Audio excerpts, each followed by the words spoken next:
gentlemen, it is another episode of Nerdy Live in the Morning.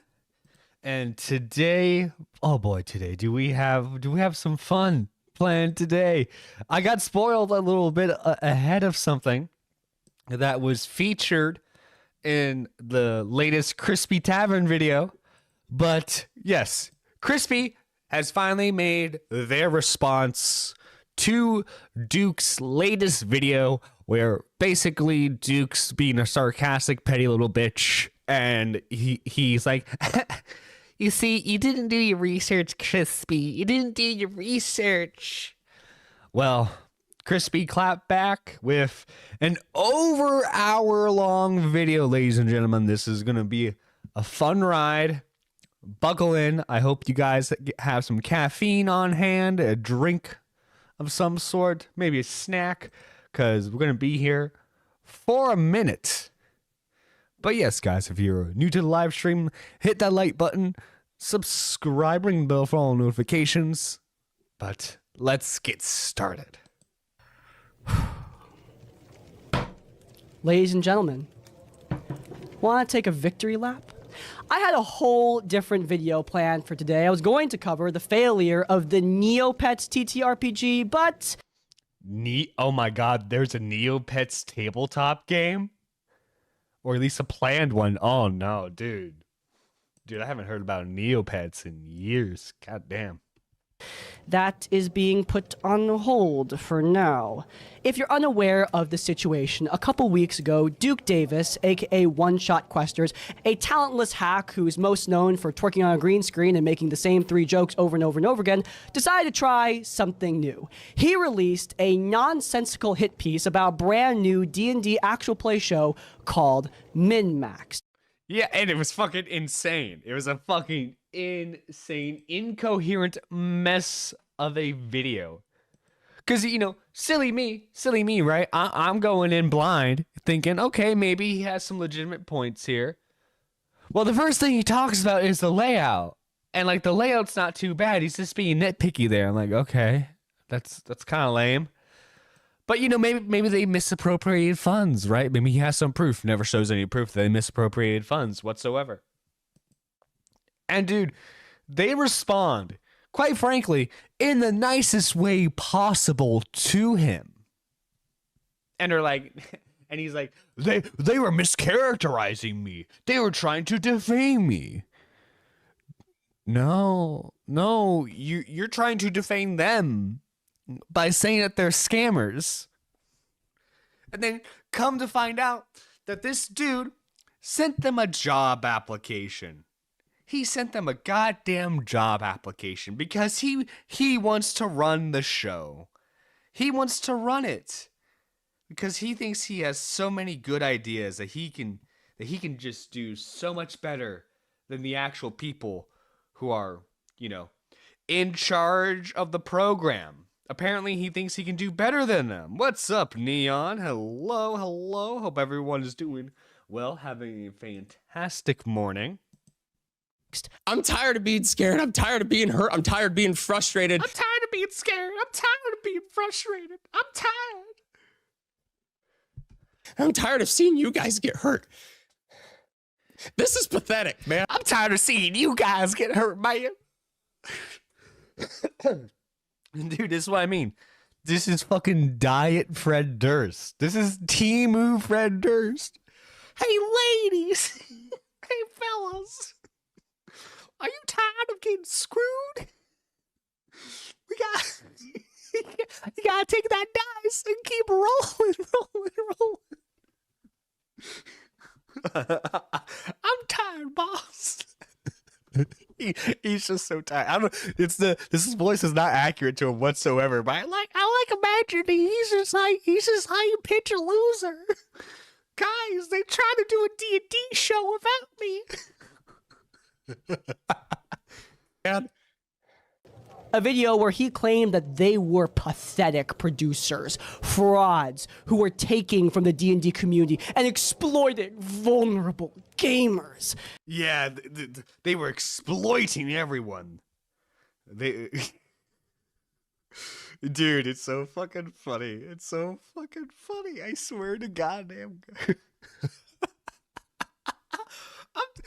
Dude, I laugh every single time I see this dude cry on camera. I'm sorry. I know that makes me a terrible person. You can call me out for that, but it's funny. The video was a very strange watch, overly emotional and filled with very little evidence. Many of Duke's own subscribers immediately clocked that this was a really bad upload. Oh yeah, speaking of his subscribers, guys. Oh, look at that. We're smoking on that on that one-shot Quester's downfall pack. We smoking on it. Look at that. Not only 907,000 subscribers. Look at that. Look at that. He's fucking done for. He's done for, ladies and gentlemen. Because I believe at the start of this drama, what was it? Like, it was like 910, wasn't it? It was like, at least that's where I saw it was at. But nah, the guy's is fucking hemorrhaging subscribers. Upload on Duke's part, and his subscriber count fell the moment it came out. It only got worse, though, when Minmax themselves came out with an explanation for Duke's misinformation and put Duke squarely in his place. That he's not welcoming me into the D&D community, that I'm somehow an outside threat to it. By this point, By the way, they were as nice as could possibly be throughout their entire response to them. They were as nice as goddamn possible. But no, this guy was just like, you guys are scammers. You're gonna ruin the D&D community and take advantage of it. point, I smelled the blood in the water. I had talked to both Minmax and to Duke to get both sides of the story, and yeah, I knew it was happening. I knew that there was a new lol cow being created right in front of me, and this boy needed milking. So I put out a video. Never say milking like that ever again. Crispy. I like the content so far, but never say Created right in front of me, and this boy needed milking. So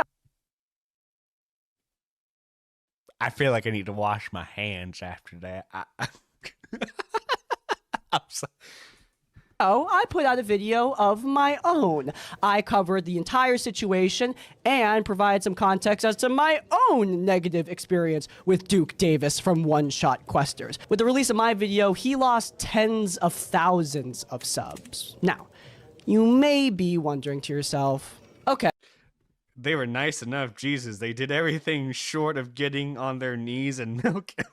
Oh God, more milking comments. Kind of need to wash your brain after. Okay, that sounds like a complete story. I mean, Duke got absolutely annihilated. His subscribers are fleeing in droves. Why in the hell would the story continue? No one's stupid enough to double down on such nonsensical... Yeah, he doubled down. What did I expect? But this doubling down was particularly personal because, I mean, it was personally directed at me. A few days ago, Duke published this video. Dear Crispy, thank you for your advice, and here is my response. This video is a response to Crispy since most of the attacks I've been receiving as of Oh, the attacks. The fucking criticisms? The attacks. Yeah, this dude's a little fucking crybaby. Because he went fucking hard at them, right? He went hard at them, called them pathetic, called them scammers, did everything he could to try and get them canceled. But the second it didn't work out, he's like, guys, we need to be nice to each other. We need to be nice to each other, guys. Look, you need to listen to me. I'm Duke from One Shot Questers. You need to be nice to me. late have come from their video, and multiple family members and friends have... Aw, Duke thinks he has friends. That's cute. And oh, what a response it is. Ladies, gentlemen, and all in between, I'm here to present to you one of the worst YouTuber comebacks of all time. A video that tries so hard to be clever and snarky, but fails with every single claim that Duke makes. A video that completely misunderstands the primary reasons why the community abandoned Duke in the first place. A video that truly cements Duke's place as not but a cow to be milked for content. Oh boy, this is going to be a fun one. Duke, I know that you're an insecure little rat, and I know... No, that's an insult to rats, okay? Rats are adorable little creatures. He's like a slime ball. Like he's a cockroach. That's what he is. He's a goddamn cockroach. ...that you're watching this, so I'm going to address you directly here. You could have just apologized. You could have just moved on, but no. Part of me really wishes Duke watches mine. I hope Duke watches my coverage. In that case, hi Duke. You're Timu Fred Durst and you're a little crybaby pussy. chose this. Welcome, my friend. The bell tolls on your career. Heaven's half hour is here, Duke. I would tell you to savor it, but we both know the only person that's going to be having fun right now is me. Without further ado, ladies. And me. I'm like the kid in the back of the class is like, hi, I'm here too. and gentlemen. What the hell happened? And Crispy, I am so sorry that I'm upsetting you once again. I'm so sorry I'm upsetting you. By the way, this is the same guy who cried repeatedly on camera, by the way. And he wants to act like he's the fucking, like, high and mighty dude here. Providing ways to keep production costs low. I'm sad. Is he crying? What the fuck?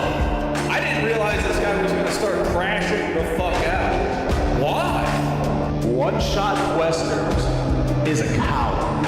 Other content creators beware. Because you know who you are and I'm coming for you. Or something like to that degree. And I was like, dude, we've met hundreds of D&D content creators. And you're like one of two, maybe three, who suck. Ooh. Getting called out by the D&D community itself. Goddamn.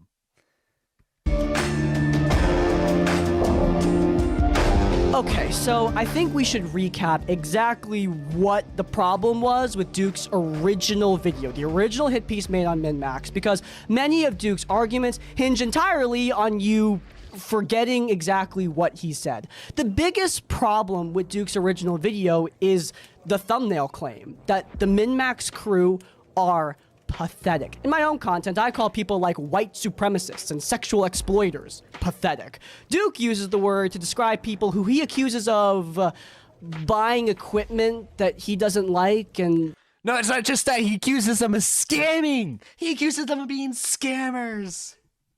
Spending money in places that he wouldn't. He doesn't really talk about anything all... Because Duke's the arbiter of, like, how you need to run a production, by the way. He's the arbiter of that. All that serious. He views financial decision differences as moral failings, and furthermore claims that his own opinions on how the money should be spent are the objective truth. And by not following those objective truths, the Minmax crew are pathetic. That was the fundamental flaw of his video. Worse than that, many of his accusations against Minmax, especially the ones in relation to how they are financially exploiting the community.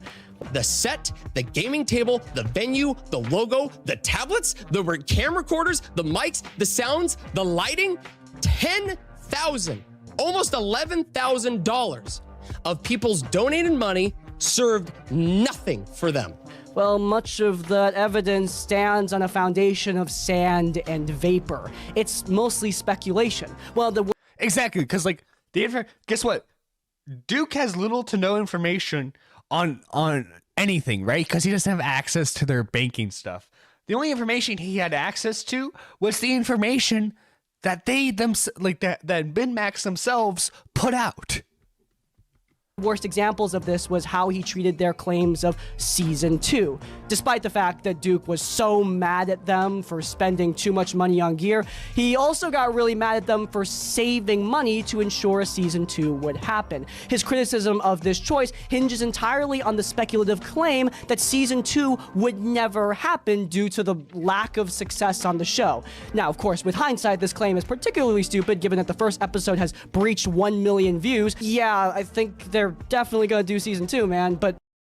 And then, let's see. Actually, we can look this up live on the air. Because last time we saw episode 2, it was a little over 200,000 views. Let's see, Minmax.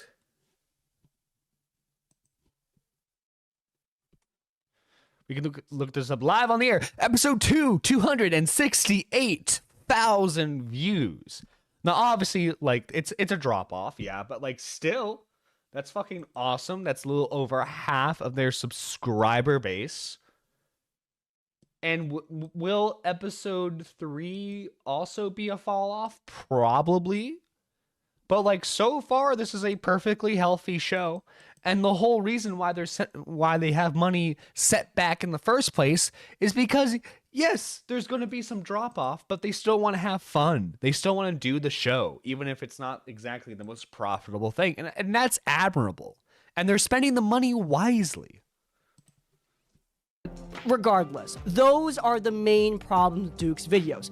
Keep that in mind. Okay, now it's time to move on to Duke's new video, the one addressed to me. For context, Duke uploaded this around 2 a.m. to 3 a.m. in his local time, which, that is always a really good sign of someone's mental health and the state that they're in when making the video. A late night upload. Clearly he was grinding Dude, he was alone with his thoughts at fucking 3 a.m. hard to get this particular 268K since we did that video. They gained almost 40K. 50% of their subscriber base watching a video is actually really good. It is. It absolutely is. And it's really commendable for Minmax because, guys, this is a side project for everyone involved. We have to keep that in mind, too. This isn't a main channel thing for them. This is all a side project that they're doing out of love. Because these guys are either completely new to D&D, or they have an interest in D&D, or like they just are already fans of D&D and they love it. Dude, fucking Duke, he can't stand the fact that there are people new to the space that are getting attention when he's been here and he doesn't get free stuff, and that's why he left the community the first time around. piece of slop out. Now, immediately, Duke establishes that this video is going to be different. Don't worry. Those guys are crushing it, honestly. They are. They fucking are, dude. Won't be as aggressive as I was in my initial video. I spent more time doing research and gathering my information so I could make a proper response this time.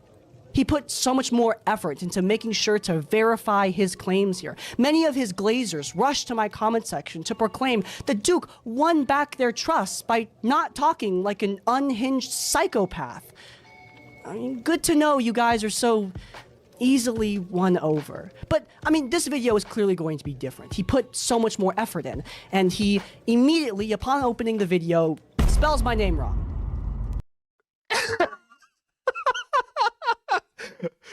Very professional YouTuber here, guys. Very professional YouTuber.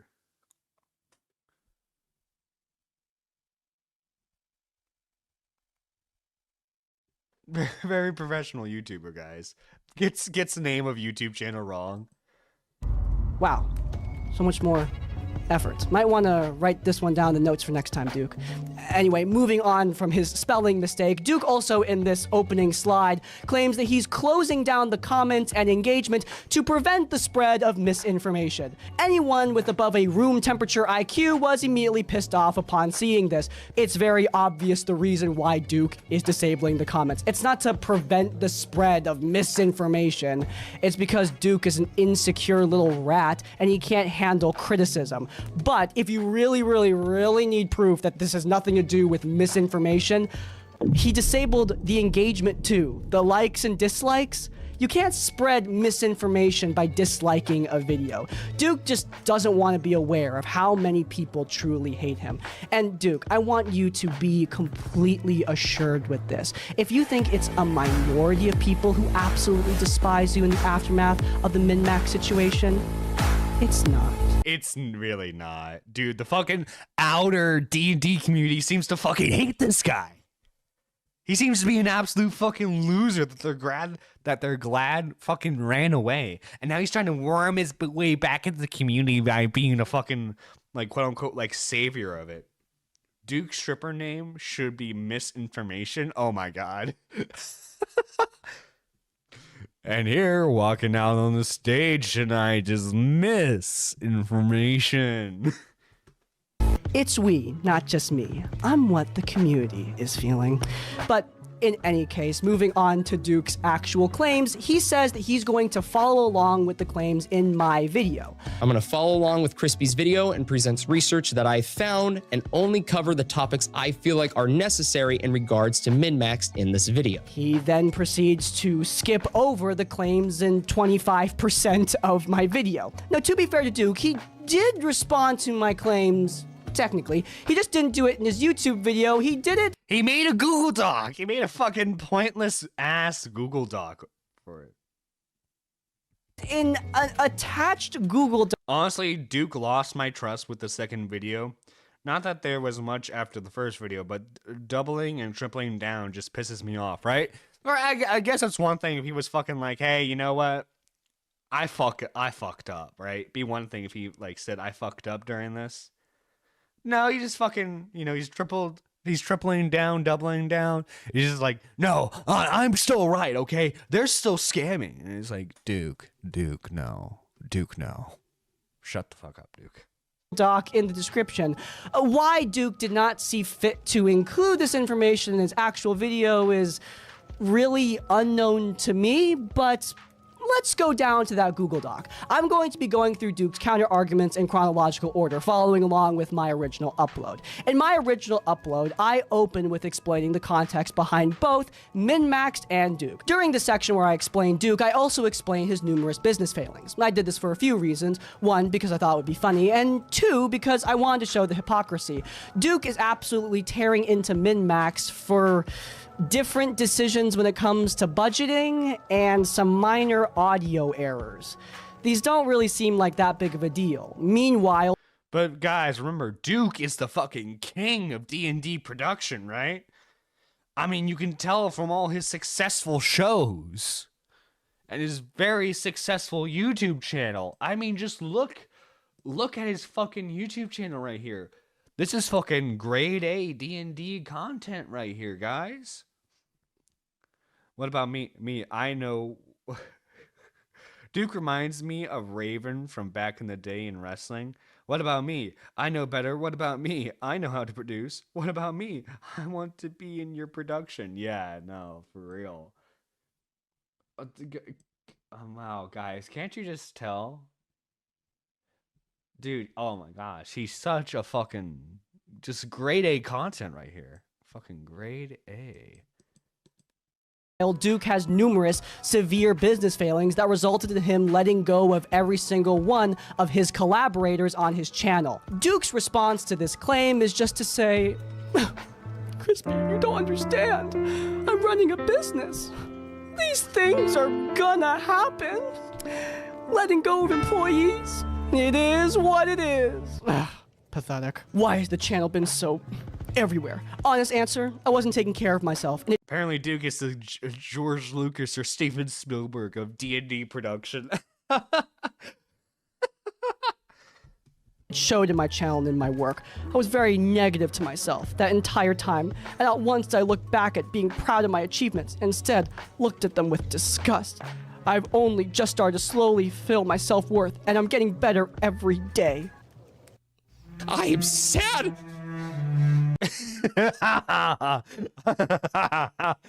I'm sorry. It's a requirement for me to fucking laugh at this moron. That this community keeps getting taken advantage of. You sure about that? Where are my employees? I had to let them go since the channel wasn't able to sustain full-time editors anymore. Just like any business, you face hardships that you don't want to face, and unfortunately, I had to in this case. Duke, businesses don't just run out of money as some kind of shocking surprise. You made a series of bad calls, like, for example, starting a streaming service, though Duke claims he made a profit by using Vimeo. Believe him if you want. I personally... Yeah, guys, he made a profit. That's why he stopped the streaming service. It's because he made a profit. don't. But the point is, clearly something went wrong in your channel. These things aren't a natural cycle of business, laying off everybody who works for you. But laying off is actually a bit of a generous term because that would imply that Duke actually told his collaborators that they would no longer be working with him. See, according to his collaborators, that's not exactly what happened. Hey, ex-OSQ team member here. Unlikely you'll see this, but wanted to say, I watched your video about Duke and OSQ, and you really hit the nail on the head. I honestly wasn't even told that we weren't working together anymore. It kind of just stopped one day, and then he made that community post, and I was like, hello? Dude, imagine that. Imagine that. Your boss ghosts you, and then you find out through a post that... you find out through a post that you're fired? That's fucking insane. The community post in question is the post where he casually announced that no one was working with him on the channel anymore and a bunch of people were out of work. Bit of a scumbag move, Duke, but that community post also addressed a few other things. Most notably that Duke was very bitter with Dungeons & Dragons. That Dungeons & Dragons was killing his passion for content creation, and that he sort of implies that I'm trying to take him out of context. He actually uses this post to defend himself when it comes to the whole, employee thing. In my video, I use footage from his failed comedy tour as B-roll when talking about his employees because he had another person on stage with him. And to be clear, I never directly addressed this comedy partner, they were just used as an example. Duke said he no longer had any other on-screen talent, and it was very sensible of me to assume that this guy was among them. Duke has a response to this inside the blue post. I don't have the original blue posts anymore and deleted them from all my socials when my mental health started to become less negative.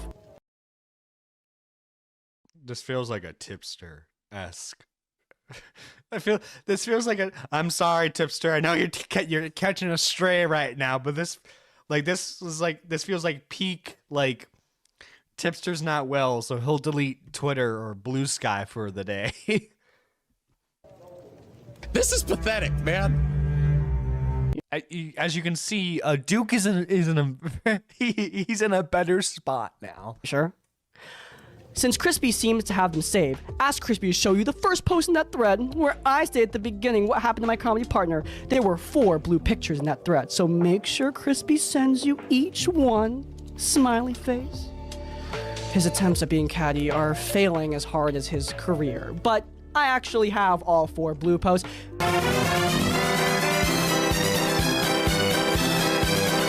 In any case, let's take a look at that blue post to see what he's talking about. Reed, the comedy partner, was needed back at home, and I'm incredibly proud of him for making that choice. I wish him nothing but the best. Thank you, Reed, for everything you did for the channel while you were with me.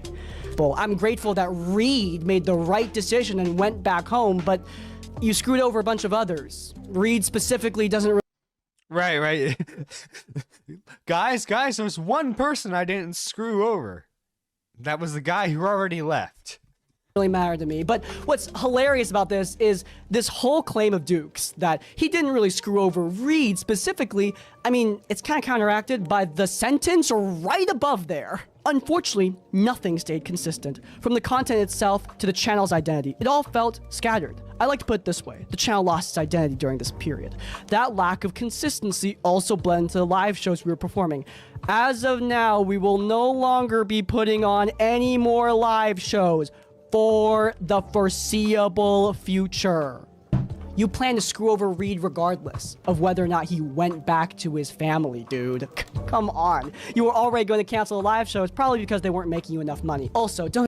Yeah, who would... Why? I'm sorry. Why is this a thing with content creators now? Why does everyone want to do fucking, like, in-person live shows? Right? We saw this fucking Adam McIntyre, fucking Tommy Innit, Why do you people want to like do live stage performances now? Who the fuck do you think you are? Don't ignore the irony that this guy claims to be some kind of warrior protecting the community from exploiters when he was perfectly happy to abandon D&D when it didn't serve his purpose and he felt insecure in the community. Ridiculous. If you cared so much, you would have stayed, coward. Moving on back to the video, he also skips the entire segment where I make fun of him for crashing out over Minmax's background. And why these creators, the creators that people wanted to see play together are so little. He wanted them to use flat backdrops instead, and I and everyone else thought that that was kind of stupid because the set looks amazing. Duke getting so pissed about it seemed a little bit nonsensical. Duke does not even really address this in his stupid little Google Doc, but he does address something from this segment. Not anything about the set, but instead he addresses a single joke I made regarding Duke's green screen. Crispy shows I think it's mostly an ego too, I guess. It's his fucking ego. He's a fucking narcissist. one of the most popular viral videos. Crispy zooms in on a part of the King's Cloak that is being keyed out and calls it green screen glitching. That specific effect I made used TikTok's crop out filter, where it will crop out a subject and make the background transparent. This can be used with or without green screen, and it does have issues when cropping out articles of clothing. Here is a better example of what I can do when it comes to green screening. Okay, Duke. So, during that joke, I was making fun of this video. I was not making fun of this other, ostensibly unrelated video that I don't care about. If I wanted to make fun of this other video, I'd make fun of it by pointing out that it is painfully unfunny. Where'd he go? Oh, there's he is. He's just slightly off screen. Oh, come on! No wonder this shit No, yeah, that's fucking unfunny as fuck. didn't get any views. Also, Duke completely ignores the context in which I made the joke, because it wasn't just me bullying him. Okay, it was a little bit. Crispy's bullying me. What am I gonna do? Crispy's bullying me. But I had a point. Regardless of the quality of Duke's green screen, Minmax's stuff looks higher quality. The purchase on the set was worth it. Duke ignores the actual context of his argument, probably Because the set looks great. I'm sorry, it looks fantastic. because even he realizes he cannot defend it. Duke also skips over the part of my video where I discuss him wanting Minmax to underpay an artist more. For context, Minmax gave $800 to someone to design a logo. More than I would have given, but given the context of what Minmax is doing with commercial rights and everything, it makes complete sense, rather than just taking this as a disagreement on priorities and payment. No, yeah, because you don't want the artist to feel like they've been screwed over. So yeah, I totally get like paying them that much. If you're able to spend that money on a good artist and to like secure the rights for that logo, pay them what you feel like they need. I won't criticize Duke on his production because I don't like him and the quality might get better. It was good set they built. It was a really good set. Duke decided to crash out, claiming that Minmax did not do their due diligence to find a cheaper artist that they could underpay more. Duke actually continues with this point and even defends his whole 1 year of graphic design experience. For more context, I mocked the fact that Duke thought working in graphic design for 1 year made him qualified to critique Minmax in this way. Duke essentially agrees with my point, saying directly in his Google Doc that, yeah, he wasn't that good at graphic design, which is just adorable. But he also ignores the primary problem here when he moves on to show off artists on Fiverr who would have done the logo. Dude, he goes to Fiverr. Look at Belgit here. Look at Belgit. Belgit will give you logo for $3. Oh my god. I'm sorry. Everyone's like, what the fuck is this dude doing? Click it off right now. I just love how Duke's like, look, these guys will do it for cheap. And there's like, hello, I am Belgit. I shall do it for you for $3. I'm sorry. I had to make the joke. go for cheaper. I'm gonna respond to his whole Fiverr claim by showing off a video by a compatriot in my industry. You may know her by the title of Ginny D. She released a video by complete coincidence a couple days ago where she hired writers on Fiverr to create a backstory for her. And she said this. What are you doing? I'm gonna have to tip these guys so freaking hard. Fiverr is just like an exploitation platform. Okay. Yeah, Fiverr is a cutthroat environment, and many artists are forced to grossly undervalue themselves in order to get noticed in the Fiverr search algorithm. But more importantly than that, Ginny also points out that Fiverr is a hellscape infested by AI. In fact, Miss D over here got scammed by a clanker during her video. Goddamn clankers. That sucks. The point is, Duke, that showing off cheap artists on Fiverr is really not helping your argument. Fiverr is a borderline exploitation platform, and that's not something that Minmax wanted to be a part of. But we're gonna move on for now. Let's get back to his actual video and talk once again about the tech behind Minmaxed. This week's episodes are sponsored by Phoenix Fan Fusion. Now, if you don't already... All right, sorry. I know. I'm skipping this part. I'm sorry. Cool cosplay, though. Okay, I will say cool cosplay.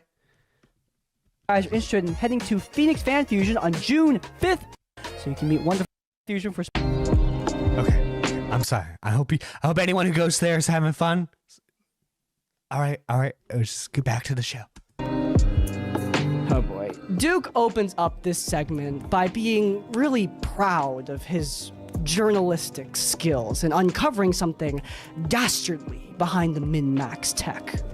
Glad Crispy brought up the tech portion because there were some interesting things that I found when it came to the tech that was bought to produce Minmax. And I'm glad Crispy did his due diligence with doing his research on the audio, but surprised they said nothing about the lighting, and I'll address that a little later. Oh, he's clearly... Okay, the lighting point. Because, the lighting seems to be a thing that they need to clear up on. I'm glad that Crispy's tackling this, because more than likely, yeah, Duke's fucking, what's the word I'm looking for? Duke's overanalyzing. He wants there to be any excuse to call them a scammer or misappropriating funds. So happy with himself, though I disintegrated all of this hard work he did on lighting research through one conversation with David from Sellsword Arts. We'll get back to it. For now, let's talk about the tablets. Duke points out a legitimate mistake I made in my original video. You see, I was responding to Duke's claim that the tablets were not used, that they were a complete waste of money. I pointed out that the tablet view was clearly seen on screen with the VTT.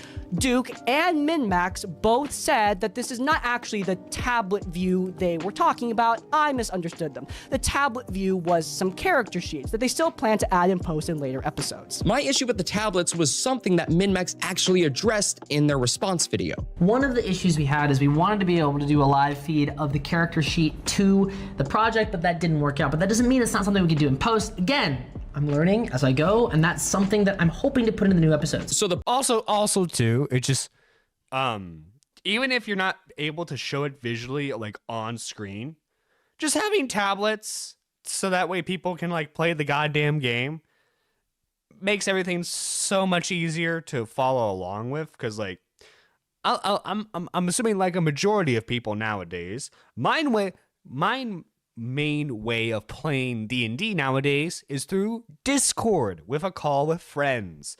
So yeah, having Roll20 up with the map and everything helps tremendously.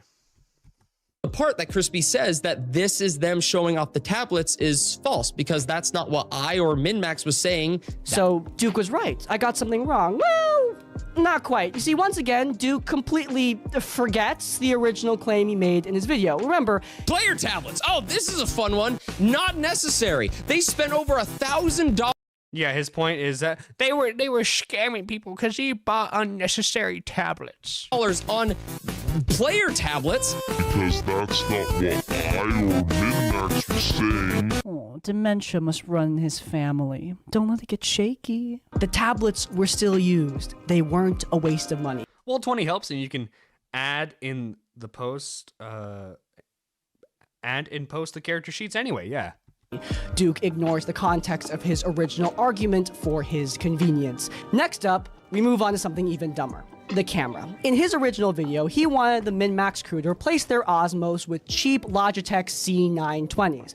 I mocked Duke by pointing out that the Logitech C920 is a budget camera off Amazon that people use for board meetings in their home office. Duke responded, It's like, and like, it's streamers' first camera, basically. Like, that's what I had for the longest time, was a Logitech C22. I still have it. It's just not hooked up right now. But yeah, I mean, it's not like, if you're starting out, it's not the worst. But like, if you're trying to have an actual production and you have like backers' money, yeah, get better quality cameras, which those action cams were of higher quality. to my claim, pointing out the absurdity of his Logitech suggestion by just, talking about a completely different camera? House, this is not professional grade film equipment. What the hell are you talking about? What I'm talking about... There's a section in your video where you show the producers talk about the cameras, and the thought in a fully transparent budget video was that they were action cams and nothing else. It was only... If they were live streaming, then there is a way with a producer to put a source in that shows the character sheets and this person doing actions. When the response video came out, that we finally got the information that they were Osmo action cameras were just going to be mounted on a tripod, pointing out a subject in their set. Then the difference between the action cam 3, 4, 5, and 6. The hilarious part is, he could have taken out the clip of me talking about the Logitech C920. I mean, he's clearly not going to address that. And he's very obviously embarrassed by his argument that Minmax, for their professional film set, should use a Zoom high school class. Also, sorry if my thoughts are a bit scrambled. I woke up and saw you were live. Hey, no, man, you're good, you're good. Webcam. I think that is precious and pathetic. I mean, seriously, Duke, keeping this clip in, are you trying to make this easy on me? Do you like being dominated by me, Duke? Is your wife... Crispy, I like your video. This weirds me out. I'm gonna be honest, Crispy. I'm sorry. so unsatisfying that you... Fucking pathetic. Duke is clearly struggling here. He wants to move on from that original video, and he's clearly a very sensitive boy, so let's indulge him for a moment. Let's let him move on to this new argument. The reason why he's focusing on these action cameras is because these are the cameras that Minmax bought for use in their actual play. And Duke thinks that they could have bought a cheaper version of this camera and saved a few $100s. Bought the Osmo Action 4 Essential Combo, which could have been either $200 or $282 per unit based off of the time of purchase, which could have cost at most $580 after tax, meaning they could have saved at minimum $345 on camera equipment. And Crispy, I am so sorry that I'm upsetting you. I'm so sorry I'm upsetting you. Duke, listen, Duke, you're clearly a dude's bro. You can't do the fucking mean girl, sassy gay thing. It's not gonna work out for you, buddy. Just shut the fuck up and stay in your lane. Once again, by providing ways to keep production costs low. I'm upset. I am sad that this community... Dude, I need to clip that for a soundbite, a dono soundbite. I think that would be fucking funny. Keeps getting taken advantage of. Who stayed till the very end. I just want to say thank you for hearing me out.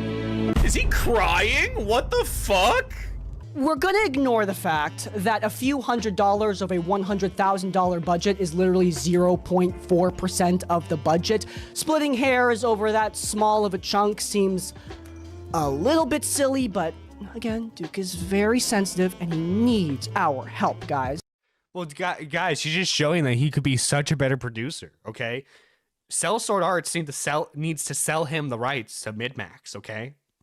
It's that simple. They just need to give him the channel, and then he can run it into the goddamn ground. So let's follow him on this.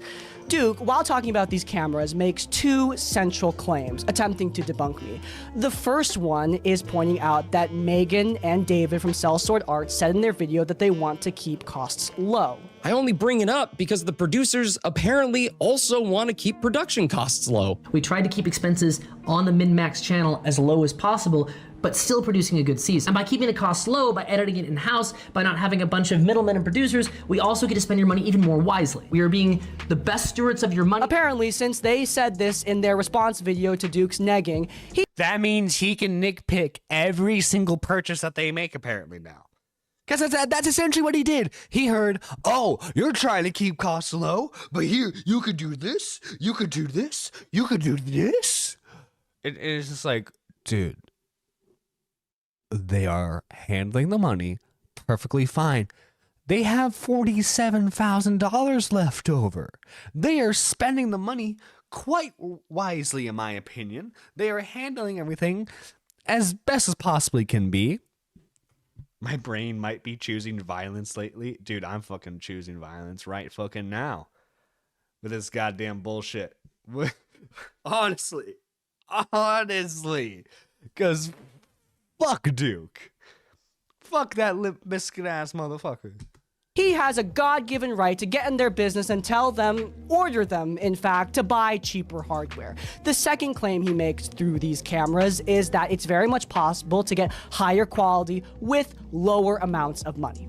To answer your question, yes. Yes. They have almost 50% of the money left. Exactly. And they're saving that money for seasons 2 and seasons 3. Which is commendable on their end, because they're, dude, most fucking GoFundMe and Kickstarter shit, they fucking, like, as soon as they get the money, they fucking run off with it. But not these guys. They actually want to fucking do shit with it.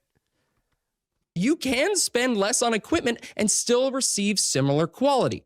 Is this similar quality to you, Duke? For the first claim, I'm going to point out that Minmax did not say we need to keep costs as low as possible. They said, yeah, once they mentioned they returned the equipment that didn't work, the fact that he spent so much nitpicking $600 here, $200 there is sad. I would not fuck Duke with that next 3 desperate women in the commentary community.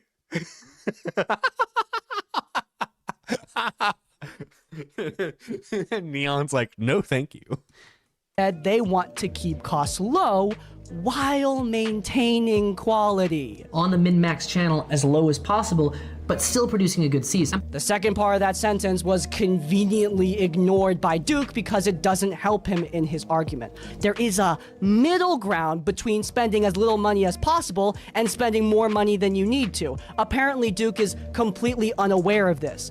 Besides that, Duke also misunderstands something that I'm now going to explain to you. And this is going to seem a little bit silly, but hold my hand, babes. We gotta walk through this for Duke's sake. Okay. So I'm now going to explain the concept of objectivity versus subjectivity. Whoa, this is, I don't know, guys, we're getting some big brain topics here. Duke, if you're watching along with us, you might need to rewatch this section, because I doubt you're going to pick it up the first time around. This is a concept taught to children as they mature. Now, given that Duke still dresses like a frat guy who's currently going through hazing all the way in his 40s. Again, Timu Limp Biscuit, Timu Fred Durst. A lack of maturity is not exactly surprising to me. Look, Duke is so mad at Minmax for spending money on equipment that is too expensive for him. And I do admit that his claim does have merit to it. I do believe that you can absolutely get tech that is comparable at lower prices. For example, my Jabra Elites. I like them more than the more expensive AirPods Pro 3. That's why I don't own AirPods. But that is my opinion. Marquez Brownlee reviewed the AirPods 3 very, very well and positively. He is not objectively incorrect in his review. Also, more importantly than that, Marquez is not committing a moral failing by spending too much money on the AirPods when you could have bought something cheaper.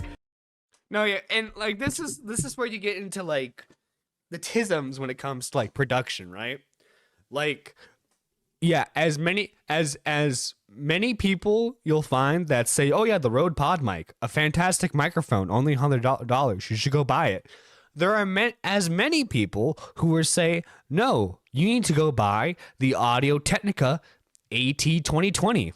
There are as many people are there that buy Sony mirrorless cameras. You'll find just as many people who are like, no, you need to go old school. You need to buy the Canon DSLR line.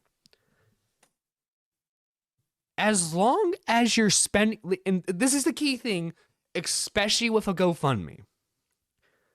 As long as that money is going towards production, you're buying camera equipment for that production, and as long as it's not like Wish.com 25K, but it's really barely 480p camera, right? Like say what you want about the minuscule details between the different versions of like the action cameras that they bought. They bought 8K, like they bought 4K quality cameras for their production. They built a fucking fantastic set. They bought microphones, which I understand they had some technical difficulties with, but still, they bought what was supposed to be decent quality lavalier microphones, which they probably, in all reality, they probably accidentally got some duds, because that happens every now and then, unfortunately. But like, they got high quality lavalier microphones.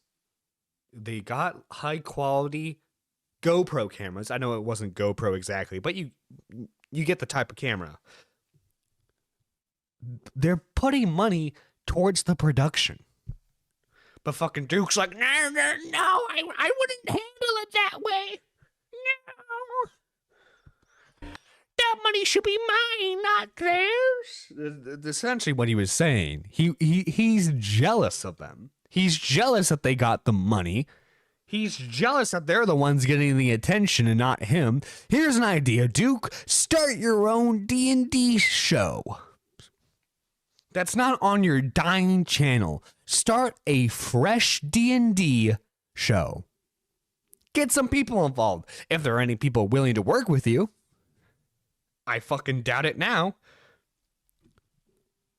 But if you're that fucking...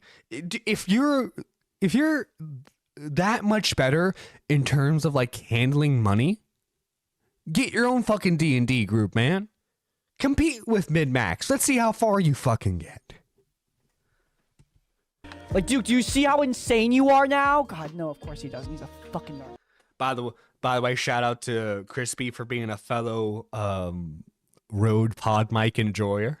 Duke points out that the comparison between the cheaper camera and the more expensive camera are similar, but someone with an eye for video and photography might...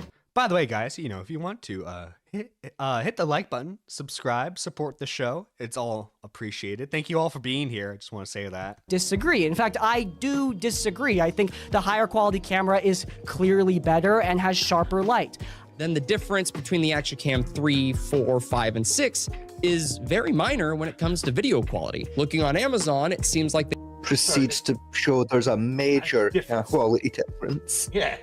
I think that camera is well worth the 0.4% of the budget that was spent on it. And plus too, like again, in season 2, they plan on doing a lot more live action bits.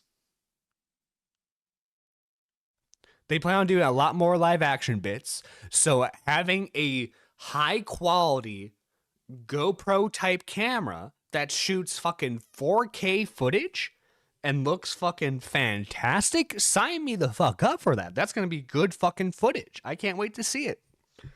Oh, who is this? We're discussing Duke, aka One Shot Questers. He tried to say that the Minmax D&D YouTube channel scammed their audience. They didn't. And Duke has been hemorrhaging subscribers. He's been crying for days about this. And the person we're watching right now is Crispy, who covers D&D drama.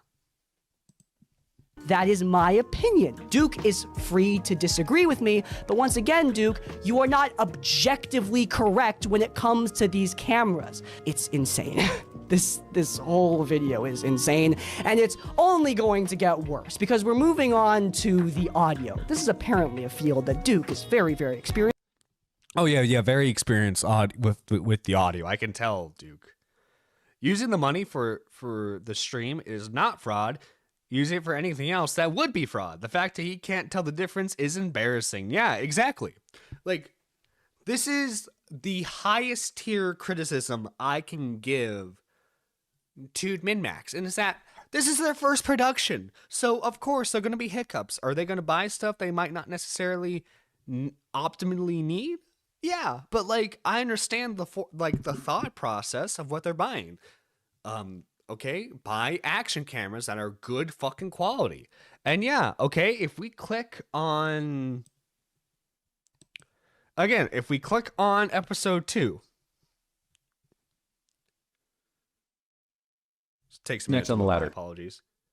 But yeah, okay, look at this. This is a set that they built themselves. This is fucking good quality right here. And then if we look at the overview, look at that. The fucking D&D, like the Game Master section, fucking I love this set here. This is an awesome bit of their set, another part of the decent part of the set. Like, dude, Duke's coping throughout this entire thing. They probably use Dave's red cameras for live action scenes. Maybe I know Cell Swords, obviously they have their own cameras, so my guess is they probably use Cell Swords cameras. And very, very passionate about. In my video, I mock Duke's claim that he can get the Minmax audio budget to a much lower level by instead ordering Rode pod mics for the cast to use.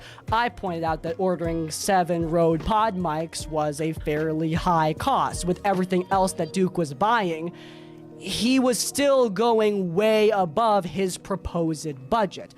But Duke actually comes back on me with this by showing his receipts. He shows his Amazon list and shows that he can get the budget to $1,100 to $1,200. Crispy chose to do the $20 mic arms for his version of my budget, then the total. Want to know something about Duke that makes everything worse and makes sense? Crispy says it at the end. Ooh, okay. Cost would have been $1,200. Yo, thank you for subscribing.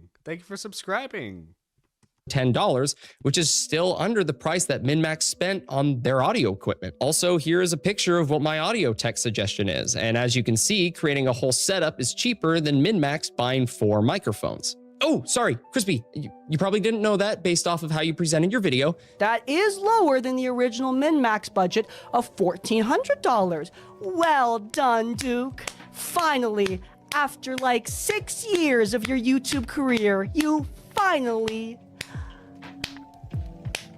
accomplished something. But actually, I'm gonna take that minor achievement back because no, you accomplished nothing. You see, in Duke's original video, he makes this claim. All bought on Amazon, it would have delivered better audio quality and would have cost them $500 less than what they have now. Duke, $500 less. I know that you look about as smart as the average American male, so... Taking shots at me. What the fuck, Crispy? What the fuck? I'm hurt, Crispy. What the fuck? Math is definitely a struggle for you, so don't worry, I'll walk you through this one. Okay, so the original Minmax budget is around $1,400. You said you could get the budget to $500 less. $1,400 minus $500 is $900. Now, hold my hand here for a second because this is the part where you get really, really complicated, okay? So, $900 is the arbitrary budget that you set for Minmax, the budget that I was trying to disprove. Your new budget is set at $1,100 to $1,200. Which is cheaper, but you said you could get it to $500 cheaper. And that's not $500 cheaper. Look, $1,100 is higher than $900. You still failed, dude. You had a week to think about this, and you still couldn't get the budget to your arbitrary $900 standard? Come on, man. Duke also used the segment to go on some ridiculous side tangents, like going on an insecure rant about his cheap-ass mic arms and ranting about how they're actually super high quality and really great. Duke, your videos are not exactly what I would call super high quality or really great, so you using cheap... No, and like, yeah, I mean, his production value is completely fine for like solo, like face cam videos, right? I mean, it's fine for that. But if you're someone who wants to like make actual productions, right? You're gonna have to, you know, bump up the quality a bit. Cause yeah, speaking as someone who, and again, I love this microphone, but if you have a cheap boom arm and you don't have a boom arm that Rode themselves recommends for the Rode Pod mic, that thing's fucking creaky as shit. Again, I love this microphone, but it's also a hefty boy. It's also a very hefty boy. I have it on like just a regular microphone stand, so luckily I don't have to worry about it like moving around or creaking at all. If you don't have the type of arm that Crispy does in this shot right here, it's gonna fucking move around, and it's irritating to deal with sometimes.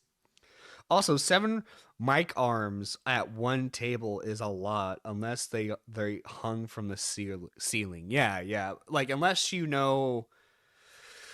I mean, there are some... There are some stuff that you can get to help minimize that, but, like, it would just be a lot to deal with, and it would make shots awkward. Like, for example, okay? I fucking love these shots right here.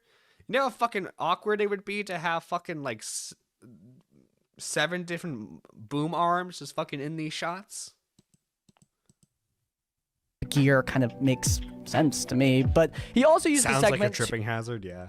To actually correct himself on what he just said. I mean, he just spent all this time talking about how his Rode Pod mic setup is so great and affordable and blah, blah, blah, blah, blah. But he walks it back to say that, no, actually, it's not the perfect setup. It would be the perfect setup for a live D&D game, which, debatable. But it's not the perfect setup for pre-recorded. The perfect setup for a pre-recorded game are actually the DJI lav microphones. You can see they're using DJI wireless lav mic.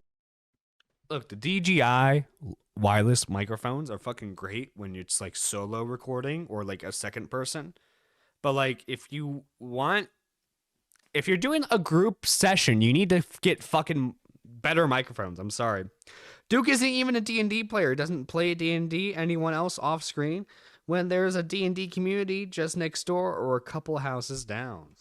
Microphones, which would actually be perfect for this group since it delivers good audio quality, holds to a person well if you're moving and flipping around, and is a piece of equipment that the producers are already familiar with. You're right. David and Megan, also known as the producers, are familiar with the tech. That's probably why they decided not to use it. The DJI 3 is a lav microphone that really struggles in large open spaces that have a ton of echo. If you recall from Duke's original video, echo is one of the things he complained about. Him not realizing this new recommendation would make that problem worse is utterly adorable and hilarious. But now, you see, I've never personally used that. I've only seen it used in TikTok videos, and like for those purposes, it sounds perfectly fine. But yeah, like I doubt it would be. I had my doubts if it would have been useful for like an actual like production. you might be thinking to yourself, Crispy, how do you know how the DJI Lav 3 works? Well, because unlike Duke, I actually owned and tested a few DJI Lav microphones over the years. If you want to talk about gear, Duke, how about you actually buy and test it? I understand that your channel is doing rapidly worse and worse and worse by the day, so it might be a little hard for you to afford it, but the basic of tech reviewing is actually owning the tech that you're reviewing. Kind of an important thing. You want to criticize and review tech, you kind of have to own it first, or at least have owned it at one point. Duke ends this segment by going on this crazed rant about how they could use the DJI 3s in a perfect audio setup and brags about all of his audio experience.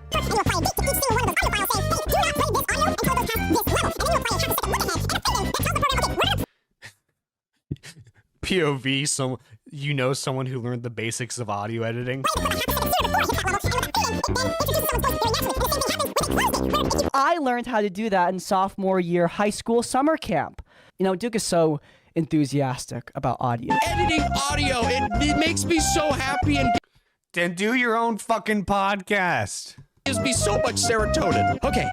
Was really enthusiastic about StarCraft 2. I guess we can have fun with things that we're dog shit at. In any case, let's move on to the final point. The biggest point, the one that Duke was so proud of, the lighting. While investigating the lighting, Duke used his newly found journalistic skills to determine that they wasted $1,000.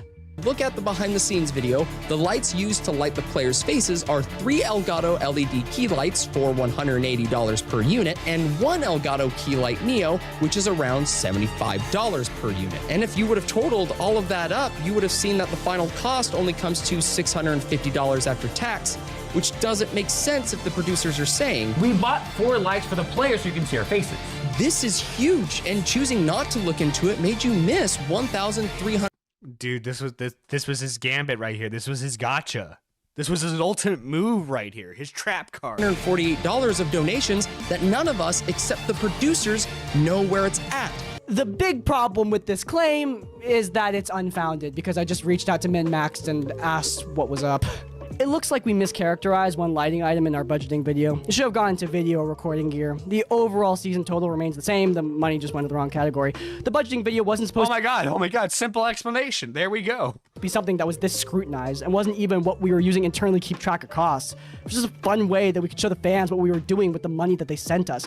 Funny enough, those items were actually returned. I'm sending you the return receipts now. Shockingly, Duke turned out to be wrong. Minmax weren't laundering. Oh my god. You see, that's all it took was a simple fucking explanation. And Duke's like, I got a fucking gotcha. You're scamming the audience.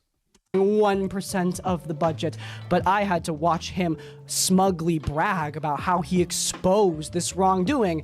Now you're gonna have to watch it too, with the context that he's talking about nothing. Crispy, let's move on to the lighting. Now, I know you didn't touch on this, but it does fall under the tech category, and I'm honestly surprised you didn't talk about this since you do state that you're a proper journalist. It might be good for you to know. You do state that you're a proper journalist, don't you, Mr. Crispy? The lights the producers bought didn't come close to the price they said they paid for. A minor accounting error. Millions must die. Seriously, I don't really think that a single error in their largely informal budget video is really that big of a deal. And the best part is, like, the budget video wasn't even something they had to do. They did it because they wanted to show the fans, like, hey, you know what? Like, I understand that there's some risk involved with sending, like, GoFundMe or Kickstarter money. So, like, here's a transparency video for you guys to show that we're not laundering the money, that we're not pocketing it in some way, shape, or form. And they were like, hey, we did have money left over, but we're going to save that for season 2 and season 3 because we want to make sure that's guaranteed. That's fucking awesome on their end. No money was laundered, and the fact is that Duke could have figured this out, like, very easily. He put in all this painful effort into looking at all the lights and totaling up the numbers. Bro, you could have just, like, asked them. You could just send an email. You know, have you ever done that before? Send an email? Have you ever talked to Yeah, have you ever done that before, Duke? Have you ever done that before, or is it just your manager who does it for you? a human before? Do you have any friends, Duke? Is this why you act like such an utter psychopath? Also, one more point, and I know this is going to give Duke's fragile little brain an aneurysm, but I'm just going to point this out. Look, I've talked to... The fact that they made a budget video at all is way more than most GoFundMes do. Yeah, exactly. And dude, all the fucking money information that Duke was only given to him via the fucking budgeting video to begin with. Like, I'm glad that they made it, right? But also too, you can argue that the only reason why Duke was even able to make his video in the first place was because of the budgeting video. Duke is so fucking desperate to get in the good graces of the fucking D&D community that he thought he had something here.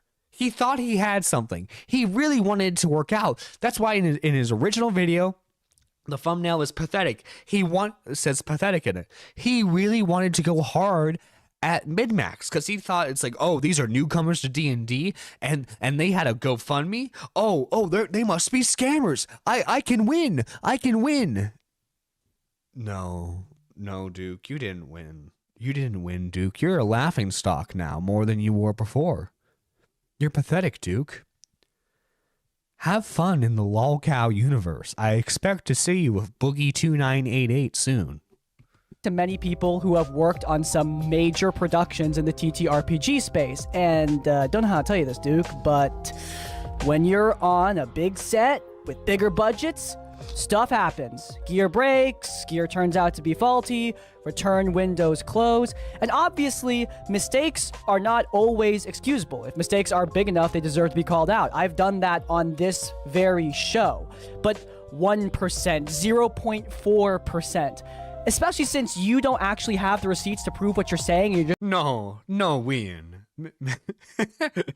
Spanish woman from Family Guy. No D&D for you. No. just asking meaningless questions into the void. You're not really proving anything. The final question that Duke asks is whether or not any of the returns actually happened, because he thinks the Minmax crew can't be trusted. But with no proof of return, we don't know if it actually happened. Again, the only thing the audience is relying on is the producer's own word, and that doesn't cut it if they state they're trying to be fully transparent. Duke, I think you should go back to your like-dislike ratio and realize that the only person in this situation who's not trusted. Wait, but Crispy, he disabled the likes to dislikes. He disabled them, Crispy. He's a coward. He can't handle people not liking his takes. Is you. But because you're so curious, I also asked for the receipts, and here they are. There. That's it. Could just ask me. Oh my God, there you go. Man. What the hell is this guy doing? This week on Critical Failure After Show. That doesn't mean it was all bad. I had a blast from 2020 through 2022. Yeah, guys, I had a blast while I was making a ton of money and getting Shocker. I had fun when I made money. a lot of views. Remember how Duke said we can only take their word that they've returned the equipment? Well, now we have proof. When donating to a fundraiser, your trust... Oh, delete the comment. Imagine there was a typo there. All good. Woo! Like, God, this seems so inauthentic, man. Like, if you're out here like, I can't handle the pressure of getting emails. Who are you, Yandere Dev, Duke? Like, I'm sorry. Oh, that's a fucking reference. Yandere Dev. There we go. I got no empathy for you with this. This is gonna be like, this is a spellcaster. This is a wizard video. So he's gonna say some, like, ties into some everyday problem. Like, oh my God, I curse you with almost sneezing, or I curse you with an itchy butt. Ziggity zag, ziggity switch, give this man the unreachable itch! Wow, you fucking called it. I'm a prophet. I'm reacting to a reaction at this point. Reacception.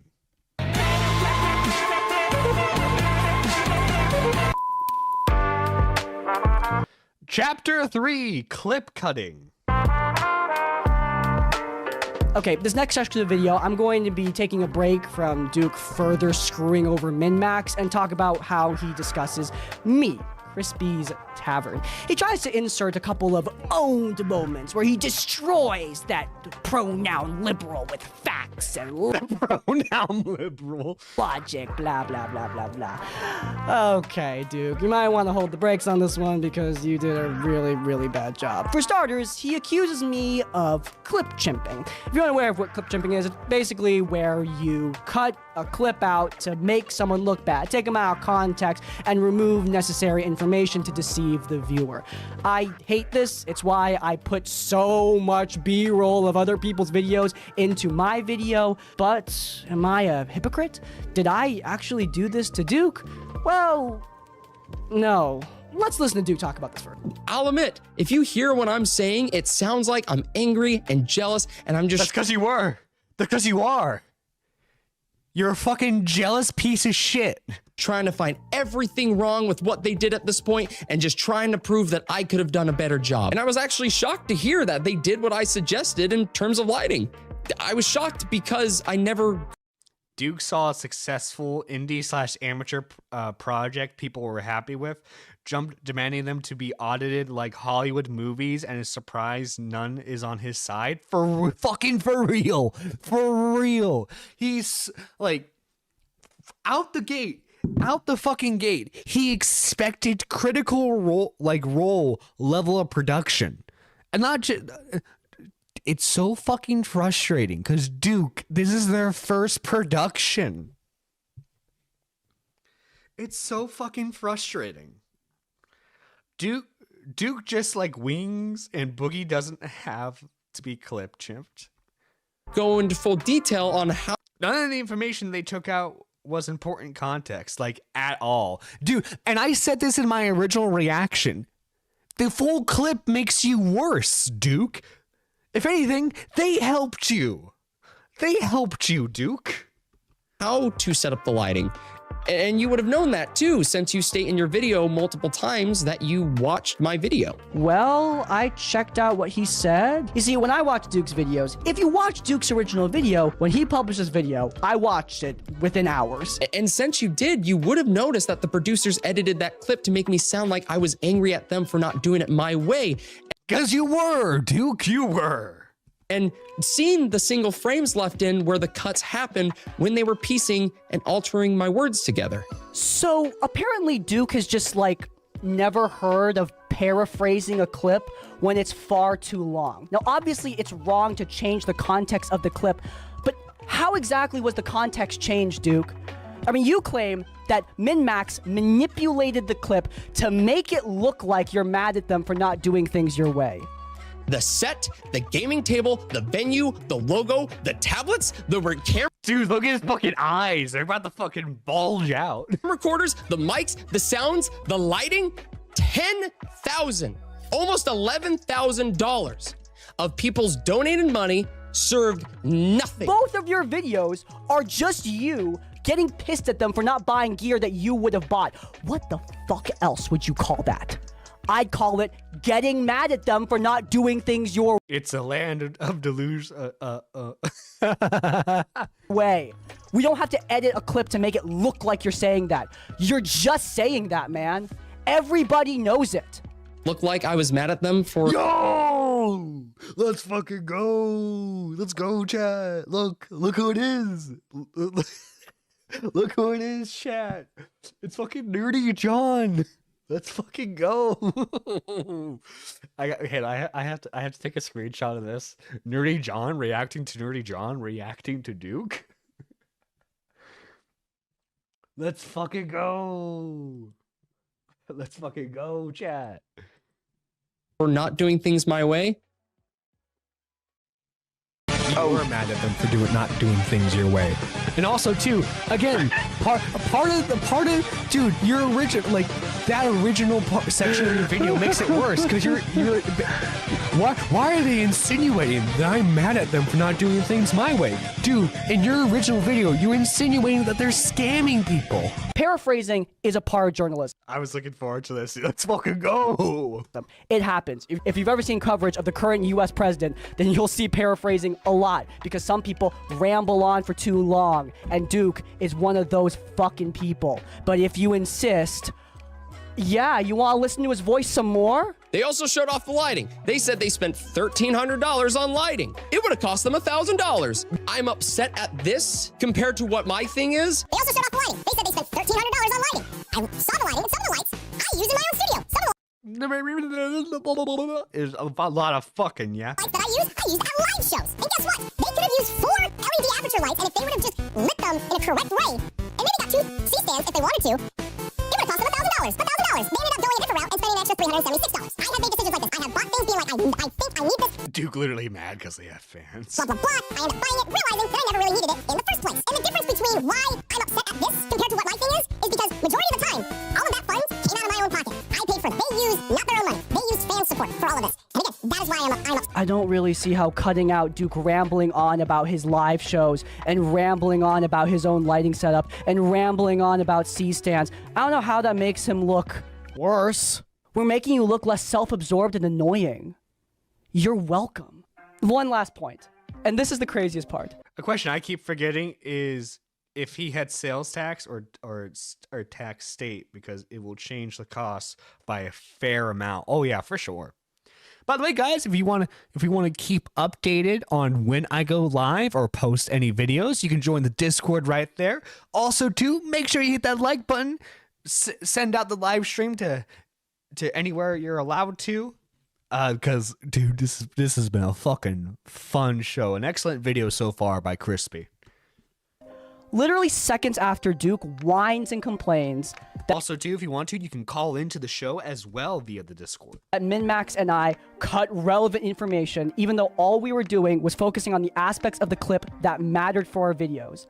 Literally seconds later, Duke does the same exact thing to me. And now a question for you, Crispy, since you posted your video regarding this situation, and by our conversation, it sounds like you only post these videos when you have all of the facts straight, so... You cut out, like, the entire comment to focus on the lines that were important for your video. You cut out the comment I was responding to focus on the lines that were important to your video. And that's fine, okay? He wants specific information for this comment. He wants to make fun of me for being a drama YouTuber, and he's using this comment in order to do it, all right? I'm not insecure about that. That's fine. But dude, the irony is just completely lost on this narcissist. You did the same thing, idiot. He's, well, you know, rules for thee, but not for me. You just didn't do it with my voice. Also, this isn't really a point that Duke makes, but it's a point that a lot of Duke's fans make. Duke shows my messages to him where I said that I didn't want a public feud because I was trying to give him private criticism. You were trying to talk him off the ledge, is what was going on.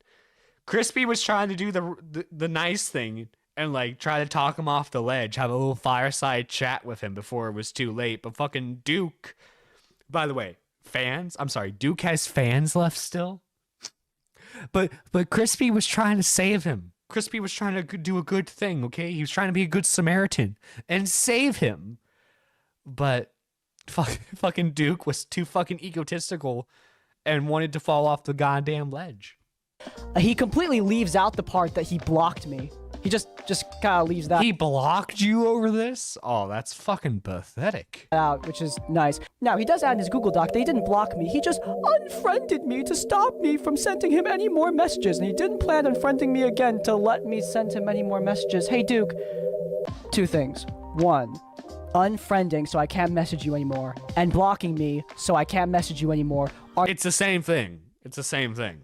the same thing. Both would force me to take the situation public because I can't resolve it privately if you're not gonna talk to me, dude. But also, don't miss that edit is Duke straight up admitting that he doxed my Discord account in this Google Doc. I saw it before it was deleted, and yeah, I was embarrassed for him. Very professional. I mean, I can't remember exactly what his username was for the Discord. I don't know. Maybe this is me. I think doxing, saying that he doxed the Discord, I think is a bit much. I don't know. That's just me though. That's just me. You can criticize me or disagree with me if you want for it.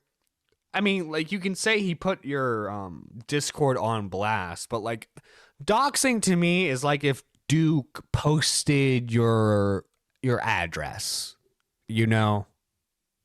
That's it for me.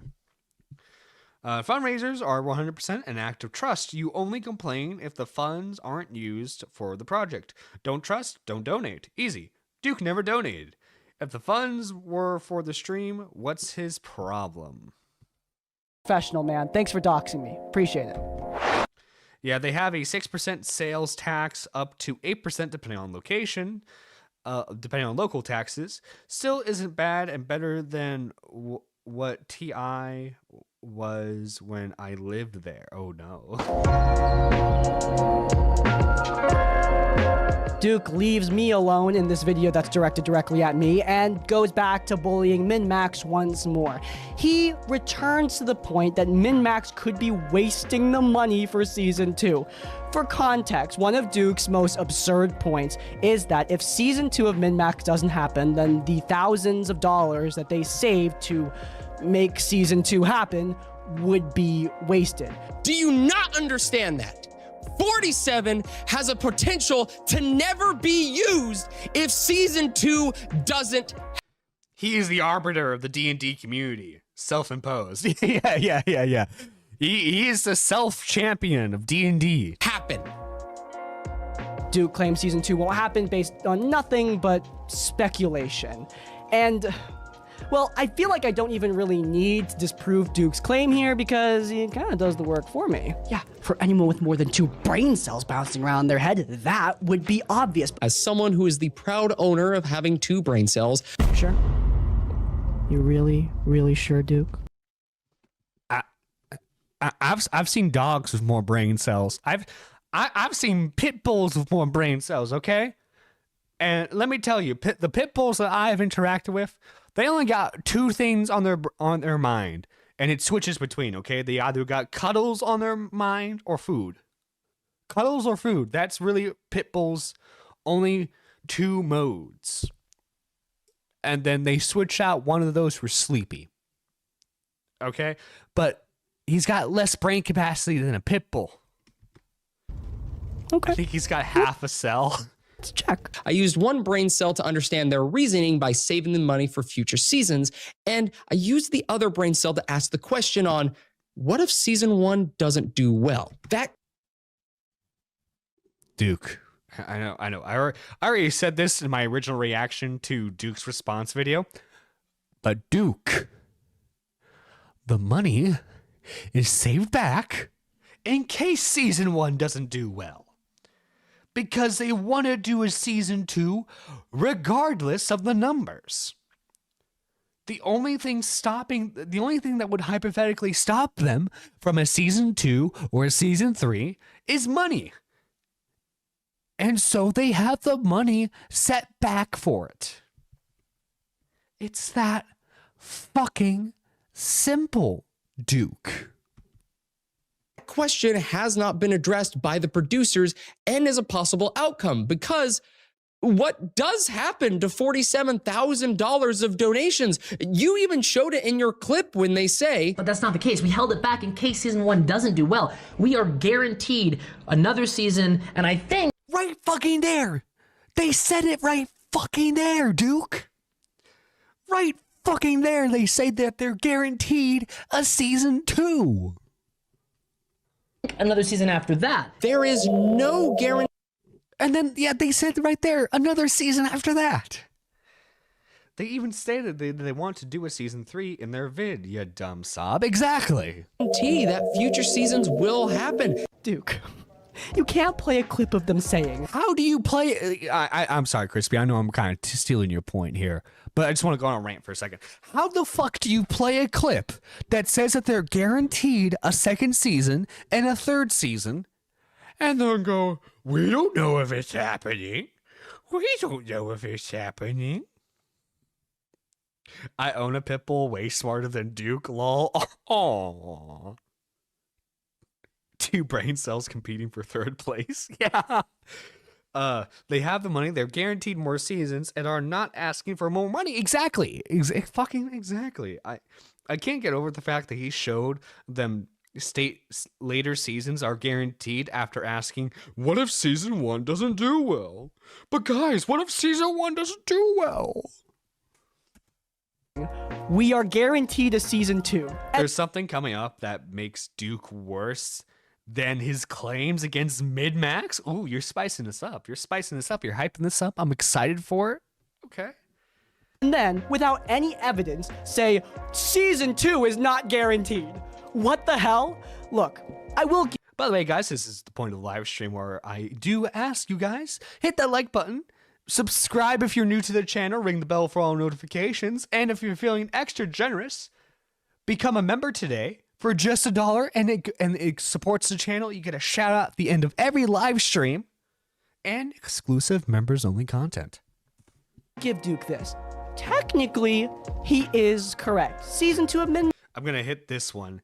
He is so bad faith that the Tiltons want to talk to him. For context, the Tiltons are evangelicalists. Oh, if season 1 doesn't do well, then with the money they save, they can guarantee season 2 better. Exactly.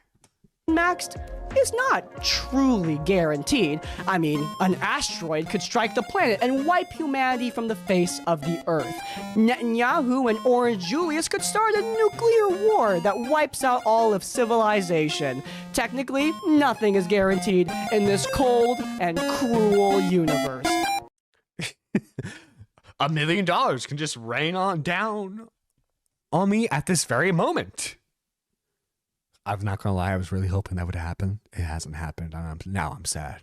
But for real, dude, they save the money.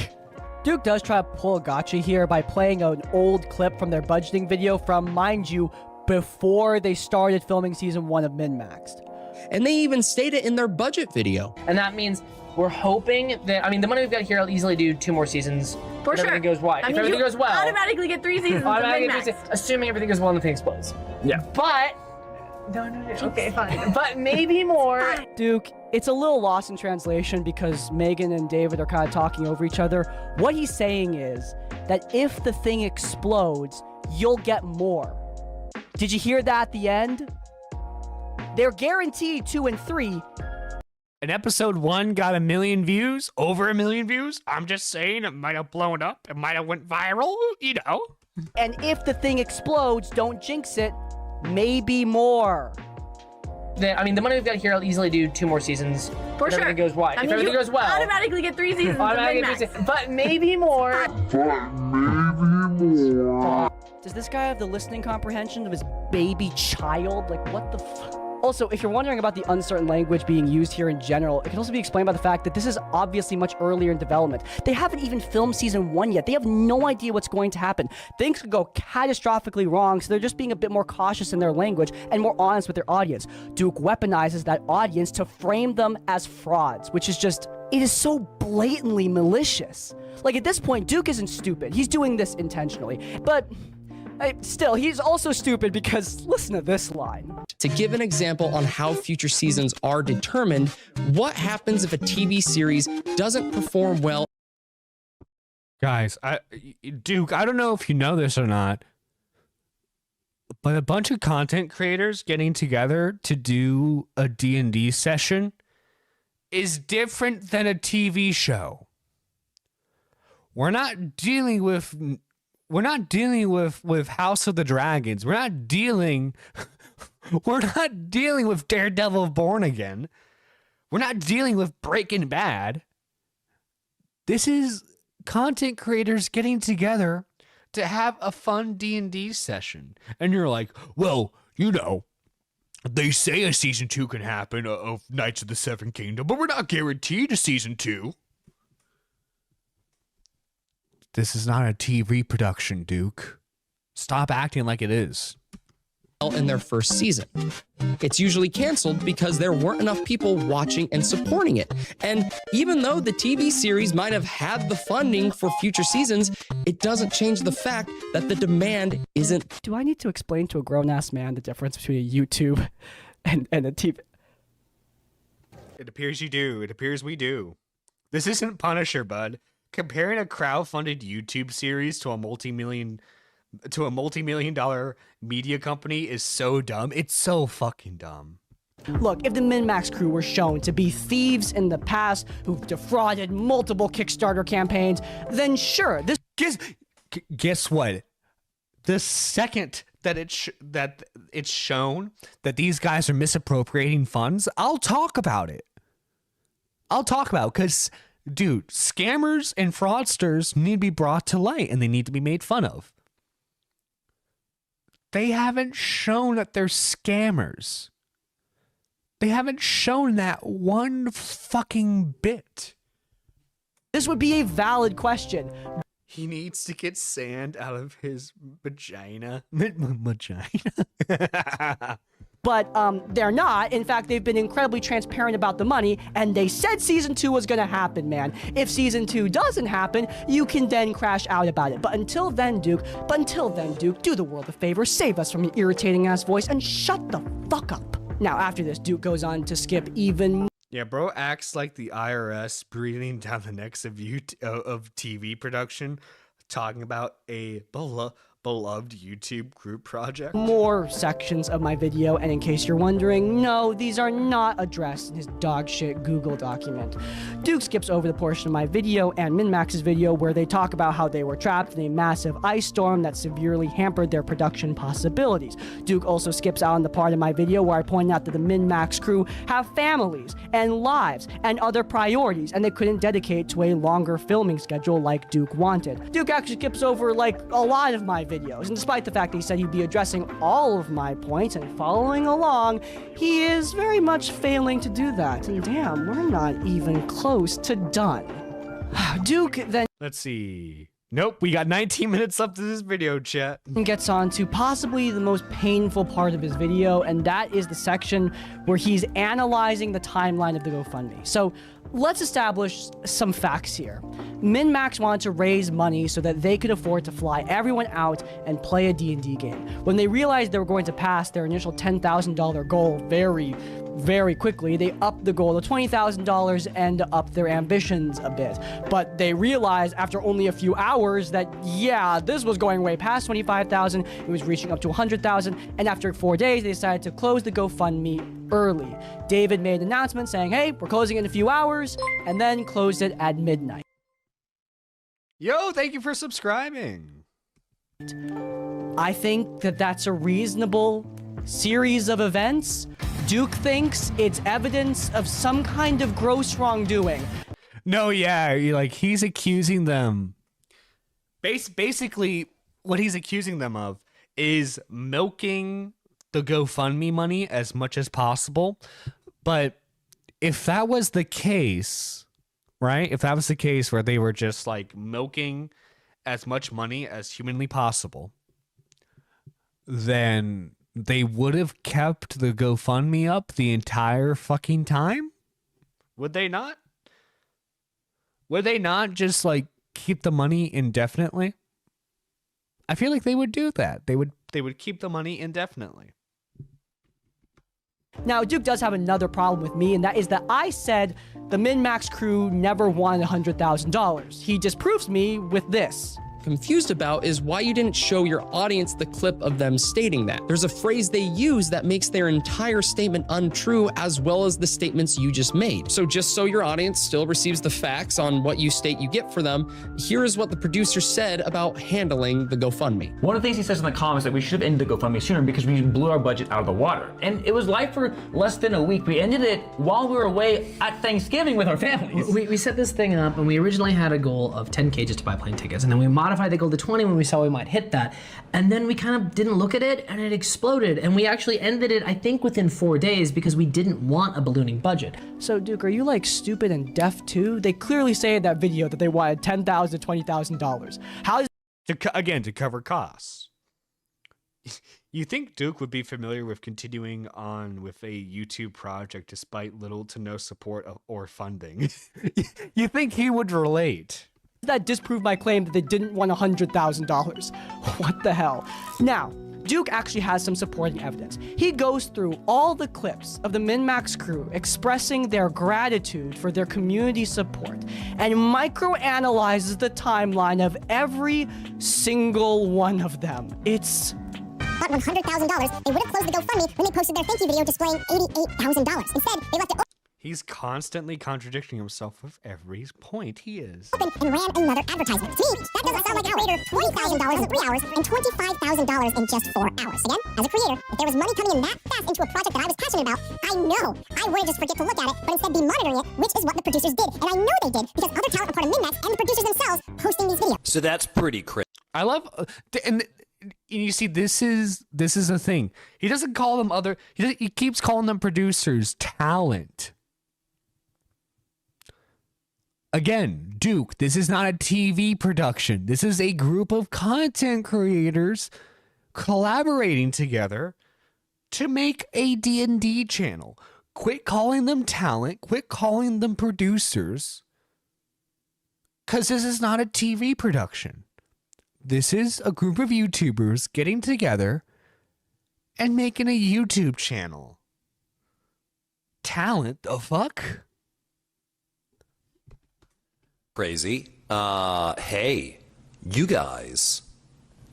You guys rock. Before we really get into it, I need to acknowledge that an alleged Saying thank you to the fans is not another advertisement. Yeah, for real. Like, and also too, what Cell Sword Art's supposed to do? Are they supposed to tell the people that they are collaborating with? By the way, they're not in charge of these guys. They are collaborating with them.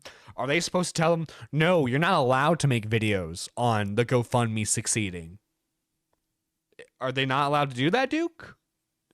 What would you have done in this instance? Would you have not made video about it? I'm curious. mentally stable adult is looking at a bunch of other adults expressing gratitude and assuming that something incredibly untoward is happening, that they are using this as some kind of advertising ploy. And all I can think of is, has this strange psychopath ever had someone say thank you before? Jesus. Anyway, look, none of this even really matters. Duke is trying to claim that something untoward is happening, but he doesn't really prove what. Like, Duke, why are you interrogating the specific day they closed the GoFundMe? Why are you interrogating the specific hour that they closed the GoFundMe? I mean, seriously, this guy is going by freaking minutes to try and prove that they closed it too late. Too late for what? Too late. What is the problem with them closing it at 12 p.m. after 4 days? Yeah, what? Well, again, the insinuation is that they're milking the D&D community as much as possible because they don't care about it. They're scammers. They don't care about the D&D community like I do. They don't care about it, but I care about it. That's his whole thing, is that he's trying to show that, guys, they're just trying to get you for your money. But I care about, he's like a clean ex. They just want to use you. I care about you, though. I care about you guys. You should be with me. You should be with me and not them. Like, that's basically the point he's making here. That's the point he's making here. Because again, he wants to insinuate that Minmax are scammers and that they're just trying to run with the community's money. So by him showing that they didn't end it till they reached 100,000 apparently proves that case. When it doesn't, especially with the fact that you know that the GoFundMe was supposed to last a lot longer than 4 days, but because they didn't want to, as they said it in their video, balloon the budget, they ended it there. And guess what? They've been spending the money very wisely. What exact crime have they committed by doing this? Duke is so obsessed with getting some kind of win. He wants to prove me wrong so badly that he will desperately cling on to my claim that they didn't want $100,000 as a central argument. Duke, the argument that I was responding to was something in your original video. You know, the video that you just magically has seemingly forgot about. In that video, you're accusing Minmax of being money hungry and greedy and exploiting the community. Given that, one, none of them have even been paid yet for the work they've done, another thing that Duke completely ignores, but two, they closed the GoFundMe. My point was, how can these people be money hungry if they closed the GoFundMe so people could no longer give them money? Right, if they were money hungry, if they wanted to milk the community, they would have raised the bar even higher, would they not? Maybe seeing that people are donating way more than the goal was when they discussed about making it dedicated to D&D channel. Maybe discussions took some time, 4 days, because they were all busy. This was all, keep in mind, this is all during Thanksgiving, by the way. He's trying to dehumanize Cell Sword Art's crew by calling them producers. Yeah, he really is. They initially wanted it open for a week, and they closed it early so that people couldn't give them any more money. If they left it open for the full week, I mean, there's a realistic shot they could have gotten to $200,000, maybe even $300,000. Duke completely ignores his initial claim and doesn't replace it with anything. He's just meaninglessly flailing around, debating the exact hour that they closed the GoFundMe without getting me or anyone else to care about why that mattered. They were so money hungry that they left it open for 7 hours. 7 whole hours. Well, you know, according to Dukes, 8 hours is enough to do research in. So, like, dude, 7 hours? Dude. That's a lot of time. Anyway, moving on, Duke also gets really upset once more about the lack of live action fight. Why is he acting like leaving the fundraiser open is akin to forcing people to donate? They donated because they wanted to. He's almost insulting the donators. No, yeah, because he's acting like they don't have any agency in the decision, right? Now, again, it's one thing if people donate and then we see Cell Sword Arts spending a whole lot of money on stuff that they weren't supposed to. Like, for example, again, just for hypothetical, for the sake of the argument, let's say they bought a new dojo for their channel specifically, suspiciously around the same time that the GoFundMe ended, right? Obviously, that calls for questions. That's like, well, wait, hold on. Where did that money come from, right? But Minmax has been utterly transparent with everything. They've been showing us where the money's been going, where it's being distributed to, and they're being honest with the fact that they have money left over. 7 hours, 14 pages it's all the same to Dark Viper EU. Dark Viper US or dude. Oh my god. I please, Duke, please make an essay after this video. Please make an essay about how right you are. Now, this particular claim was very thoroughly disproven by Duke is mad at the donators, mad that they didn't give him money during his many failed businesses, right? How could you? How could you not give that money to me? Minmax, because they just never promised live action fight scenes.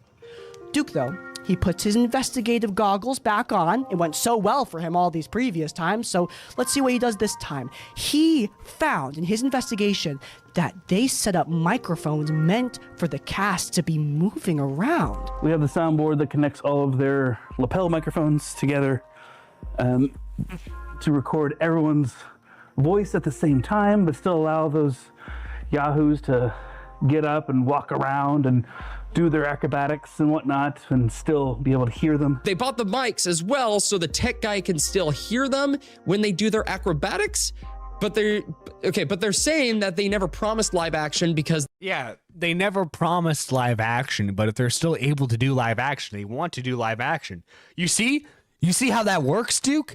You see how like they can say that they never guaranteed something, but they can still try to do it?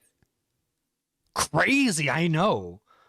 Also, too, because they're thinking ahead of time, Season 2 is going to have a lot more live action bits, and if they're able to, they're going to do some Season 1 highlights as well. So, Duke, yes, they knew that they wanted to do more live action bits in the future. So, guess what they bought? They bought action cameras. They bought lavalier microphones because that kind of setup and that type of gear helps you record that stuff. They couldn't deliver it, so why get those mics and why would the tech guy say that? I don't know. I'm confused. Of course you're confused, Duke. You're a fucking idiot. Idiots get confused all the time, so I'll walk you through it. So, Duke, I understand that every project you've ever been a part of has been a massive, catastrophic failure in every sense of the word. So you might be unfamiliar with this concept, but it's a concept called pre-planning. The Minmax crew knew they couldn't deliver live action scenes for season 1, primarily due to the extremely tight timeline. Maybe if he had communicated with Minmax, his statements wouldn't be speculative or even just flat out wrong. But then again, maybe his own ego wouldn't let him.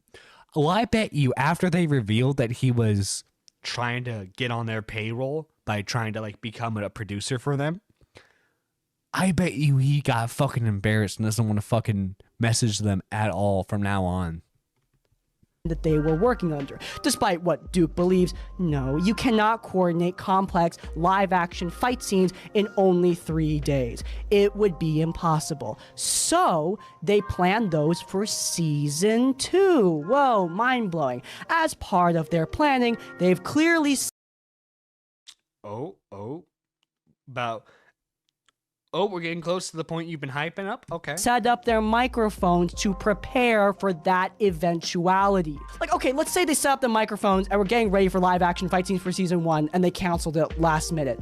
I mean, once more, you know that thing that Duke ignores, the massive historical ice storm that swept across the United States? Exactly. Throughout this entire fucking thing, Duke fails to acknowledge the fact that there was a fucking ice storm going on in Texas.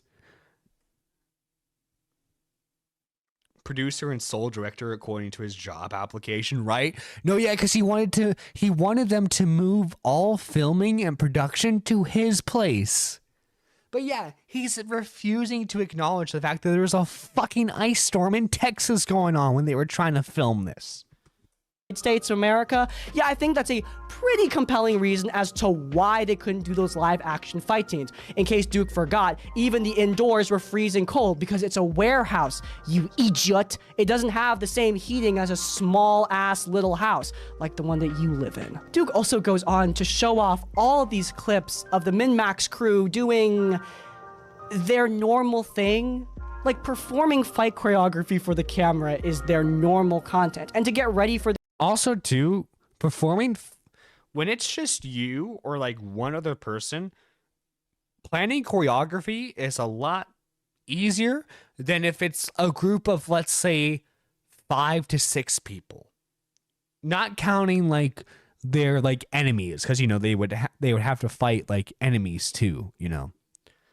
But like planning safe choreography is a very time-consuming task because you have to make sure everything's in place, everyone knows what they're doing.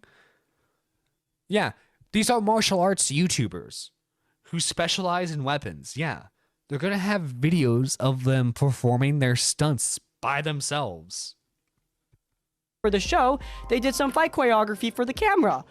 You know, like they normally do. Stuff like rolling dice with whips, performing moves because their DM dared them to do it. He claimed that if they did the move in real life, then he would allow them to do the move in the game. It's fun stuff, but regardless, they never promised in any of these clips, they never promised live action fight scenes. They never promised this shit would be in there. They're trying to get eye-grabbing attention to get eyes on their project. That's all that was. And you assumed that that meant that there was going to be choreography in the fucking D&D session? You're an idiot. I don't know what else to tell you then. You're a dumbass. I agree with Ken Masters. I'm sorry. But no, like that guy brings up a fucking excellent point. Duke, until you produce a clip where they say they promise live action fight scenes, I'm sorry, it just didn't happen. It's just so sad that Duke is looking at these clips that the audience were clearly very excited about and getting upset because how dare they use their fun videos to set false expectations. Finally, this former parkour enthusiast is questioning my journalistic integrity because I didn't demand to know where the Minmax Hey, listen, parkour. production team went. For pointing that out, Crispy, because why is it that these two are the only ones producing Minmax when this was said in their first ever video on the Minmax channel? But now, because of you, we're really going to be able to make this campaign come to life. We've got a team that's going to help us record, edit, and produce this at a high quality. We've got artists who are going to come and help bring this world to life. We've got set designers who are going to make it so it's immersive and fun. Let me ask you, why didn't you bring up the question of what happened to the team that was mentioned to help edit, film, and produce Minmax at a high quality 7 hours before the GoFundMe even ended? The question to ask now is, what happened to that team, and was there... Dude, what do you... The team was there. What do you mean? They were there when they were filming. You show clips of their tech guy. Or even a team to begin with. Does this fucking idiot think the producers? No, the production team and producers are not the same. Producers are a specific part of the broader production team. Producers are leaders who manage financing, hiring, and high-level decisions, while production teams include all crew members, such as directors, technicians, managers, who execute the project. And the production team are the same thing. When David and Megan said that they are the producers, they didn't say they were the whole production team. A production team and the producers are two separate things. The producers can be on the production team, but they do not necessarily make up the whole thing. If you wanted to have this explained to you once more, you could have just asked them. We actually did have a production team, and we talk about them both in the budget video and also in the behind the scenes content. It's not a production company, and I think that's where he's getting confused. We had a tech team that took care of setting up, recording, troubleshooting, consulting on what gear to buy and use. We had production assistants that handled transportation, craft services, and talent management to ensure the productions ran smoothly and that the performers could focus on the game.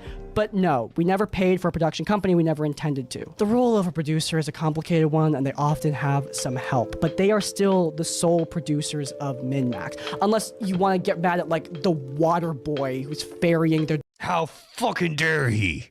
How fucking dare he? Drinks back and forth too, Duke. Chapter 5, Nail in the Coffin. Let's fucking go. The nail in the coffin of this whole thing, Duke ends this video by addressing his resume. If you recall, Duke submitted a fucking job application to Minmax after he borderline slandered them. And this is how he explains those actions. With me posting an aggressive call-out video to Minmax, to them responding, and then myself posting my resume in the comments of the response. I love how he addresses it in quotations. Dude, it's your fucking job application. Shut the fuck up. I know you're trying to save face, but it's not working. Video, yeah, it was dumb. Yeah, it was dumb. I go further to say that you are dumb, but I understand that you're too insecure to admit that. But, yeah, he doesn't stop the sentence there, does he? But did it show that I was being serious, that I wanted to see Minmax succeed, considering I took the time to write everything out and post that information to the— No, it doesn't show that you wanted them to succeed. It showed that you were an egotist and you wanted to take over the project. The public. Yes. Duke, this pathetic little application that was clearly made in like an hour. I mean, for God's sakes, you couldn't even spell the name of the YouTuber right. Sword Cell Arts? You're really telling me that this shows your dedication and effort? But no, this doesn't show dedication and effort. This shows narcissism. It shows egotism. It shows that you, Yo, ridiculous Nicholas, thank you for subscribing. Former parkour enthusiasts think that you are experienced enough to fix all of the supposed issues with this production. Issues that, need I remind you, you haven't even proven are actually problems. But he should have apologized there when he admitted that it was dumb. He never did. He won't ever apologize. But Duke actually triples down on this, because not only does he give himself excuse after excuse for this nonsensical job application, but he gives another sales pitch to Minmax. You guys have an entire warehouse in the palm of your hands that you showed that you're able to go around and explore and even do live action scenes within it. Have the DM go through and create a one-shot that takes you through the entire warehouse. Be those D&D characters, become those D&D characters, because what would be really freaking cool as well is not only could people donate to make this happen, but you could also bring those people to be a part of the creation of this. The ending. After you guys go through the entire warehouse and you explore and you have a good time, you go outside or within the warehouse, I don't know how big it is, and you have a setup where fans and audiences can come and watch you guys have an actual combat session. Duke, do you have any fucking idea how much planning that would take? No, you don't. You're just fucking... You have these fucking terrible ideas and you're trying to shoot them and out there. And like, if they ever do a fraction of what you're suggesting, you're going to fucking take credit for them because you're a fucking egotist. For each one of your guys' names to be called out and you guys just hear a roar from your fans cheering you on. Could hit or miss. All of you are so talented. So why are you sitting down and playing D&D? Become... Duke has such a hard-on for needing a live audience in all of his projects. D&D. That would be so cool. Listen, Crispy, you're sharing that goddamn bottle with me. You're sharing that goddamn bottle. If you get that bottle, I get at least half of it. Okay. So what Duke is suggesting is not a D&D game. It's more like an escape room, and we're going to talk about how stupid that is in a second. But look, this is actually something that's been done before. Duke's brilliant idea is not his. Deborah Ann Wool and the Dungeon Dudes actually already did this with Tales from Wood Creek. I reached out to someone on the cast of Tales of Wood Creek to ask how much time, so you see, Duke fucking stole this idea. Effort and money went into that show. They conveyed to me that it was by far the most expensive project that they had ever been a part of. They also said that it took a year of rigorous planning, multiple test runs, and in the months leading up, it was strenuous amounts of work to get everything ready for the production. And Duke thinks you can do that in 3 days. It was insane. Running a D&D escape room is crazy. And while I adore Tales from Wood Creek and think it's incredible, it's clearly not what the Minmax crew were going for. And clearly not what their audience wanted because, in case you haven't noticed, Minmax got like many times more views. Look, you don't need to do something like Tales from Wood Creek.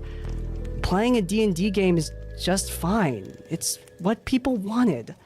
And I think that brings me, Ed and Crispy, onto the final point of this video, and that is Duke is completely disconnected from what people actually want from Minmax. Because of course he is. He didn't donate to the actual GoFundMe. That's what's so hilarious about this. Remember how he keeps on saying your donations, or the donors, not us? Because he is not one of them. He's crashing out on something that he is completely unrelated to. But Crispy, he wants to be the hero. He wants to be the one who exposes this. Because he wants the audience to like him again. After that whole crash out he had where he left the D&D community, he wants that back. He wants the admiration back. And he thought that this was his way back in. And it wasn't. And worse than that, something he doesn't even care about. This guy doesn't care about D&D. And I know that because one of his old friends actually came out to talk about the man he is behind the scenes. He looks at us dead in the face and goes, I don't play D&D. Like, excuse us for thinking that a D&D content creator would play D&D. Wait, what? He looks at us dead in the face and goes, I don't play D&D.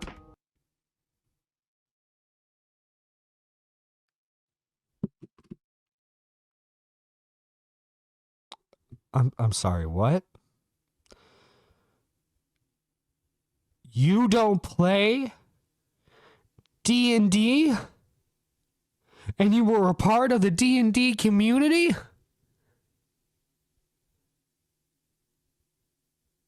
You were a content creator in the D&D space?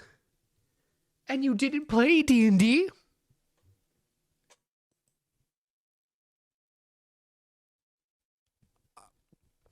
Yeah, guys, I'm a really big Warhammer fan. I love Warhammer so much. Oh, do you play? Well, no, I don't play. Oh, do you have the models? No, I don't have the models. Oh, do you have any of the books? No, I don't have the books. Do you play the video games? Oh, no, I don't play the video games. Well, do you watch like videos on Warhammer? No, I don't watch videos on Warhammer. But I'm a Warhammer fan. Yeah, because that's how that works, right? That's how that works. You fucking sped. Holy fucking shit. You weren't a fan of D&D you don't play D&D this entire fucking time, but you want to cosplay as a D&D fan? Guys, I don't know if you know this or not, but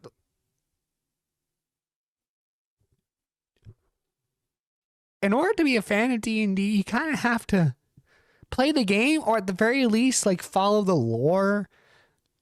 Maybe, I would say, if Even if you just follow like Critical Role, if you follow Critical Role, you're a casual fan. There's nothing wrong with being a casual fan. But you can't be a fucking D&D content creator, be mad at the D&D space doesn't accept you when you don't play the goddamn game. That's oh my fucking god, that's like me saying I'm a fucking Dark Souls fan, but I've never touched a Dark Souls game before.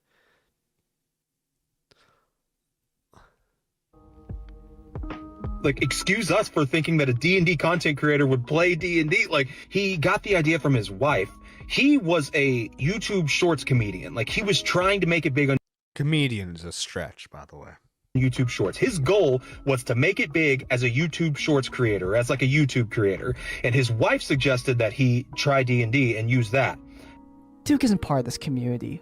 He's just in it for money. Now, if you're wondering who that guy is, that is a former content creator who used to be on Duke's Actual Play. I'm going to be covering his full testimony on the after show because this video is long enough. Look, at the end here, I'm going to focus on a specific part of this former friend's testimony. He's just a very bitter, mean, insecure person. Every time I saw him at conventions, he would be by himself or with his employee, walking around by himself, not talking to anyone. It's just like he is just a sad, lonely person. Like I said, he lives 10 minutes away from me. We have dozens of other D&D friends that we hang out with all the time in our community. Wait, holy shit, so you could totally get together and do a game. But you don't. And we have such a great time sharing this game that we love. And like, he could have been a part of that, but instead he separates himself and he isolates himself because he thinks himself better than everyone. Yeah, that lines up with my experience with Duke as well. Before my first video, before any video on a tabletop creator, I always reach out to everyone. No, he's a comedian, but he is from the Webby comedian school. Webble comedian school. He's more a comedian because he loves to potty all over people. Oh my god. I'm mutuals with, so that I can make sure I'm not burning any bridges. I reached out to every creator who even made eye contact with Duke. Anyone who liked his posts, anyone who followed his account, anyone who saw him at convention, took pictures with him. You know what's crazy? So many content creators, and half of them didn't even know he existed. They forgot about him. Many of them didn't even realize he was still making content. And the ones that did remember him, they did not like him. I hate one-shot questions. Editing this video was like a hellscape for me because I had to listen to his voice so much. But the more I think about him, the more I just kind of pity him. But rest assured, I don't pity him that much. Duke, if you ever rear your college fraternity ass looking ahead in this community again, if I ever see you showing off those Tommy Wiseau filmmaking skills that you have, if you ever try to be a yellow journalist on this platform, I'll be watching. And while I'm going to be taking a break from talking about you for a while, you know, for my own sanity, my memory is long. I don't forget as easily as you do. And I'm always happy to milk a cow like you. Stay where I can't see you, babe. You'll be fine. In any case, that is going to be the end of... Alright, that was an excellent video done by Crispy. If you haven't watched it yet, I would highly recommend that you go do so. Him not playing D&D would explain why his content is so generic and unoriginal. Oh, dude, that fucking explains so goddamn much. Holy shit. Like, dude, that was fucking insane. You want to be a D&D creator. You want to be in the D&D space. But you're not a fucking D&D creator?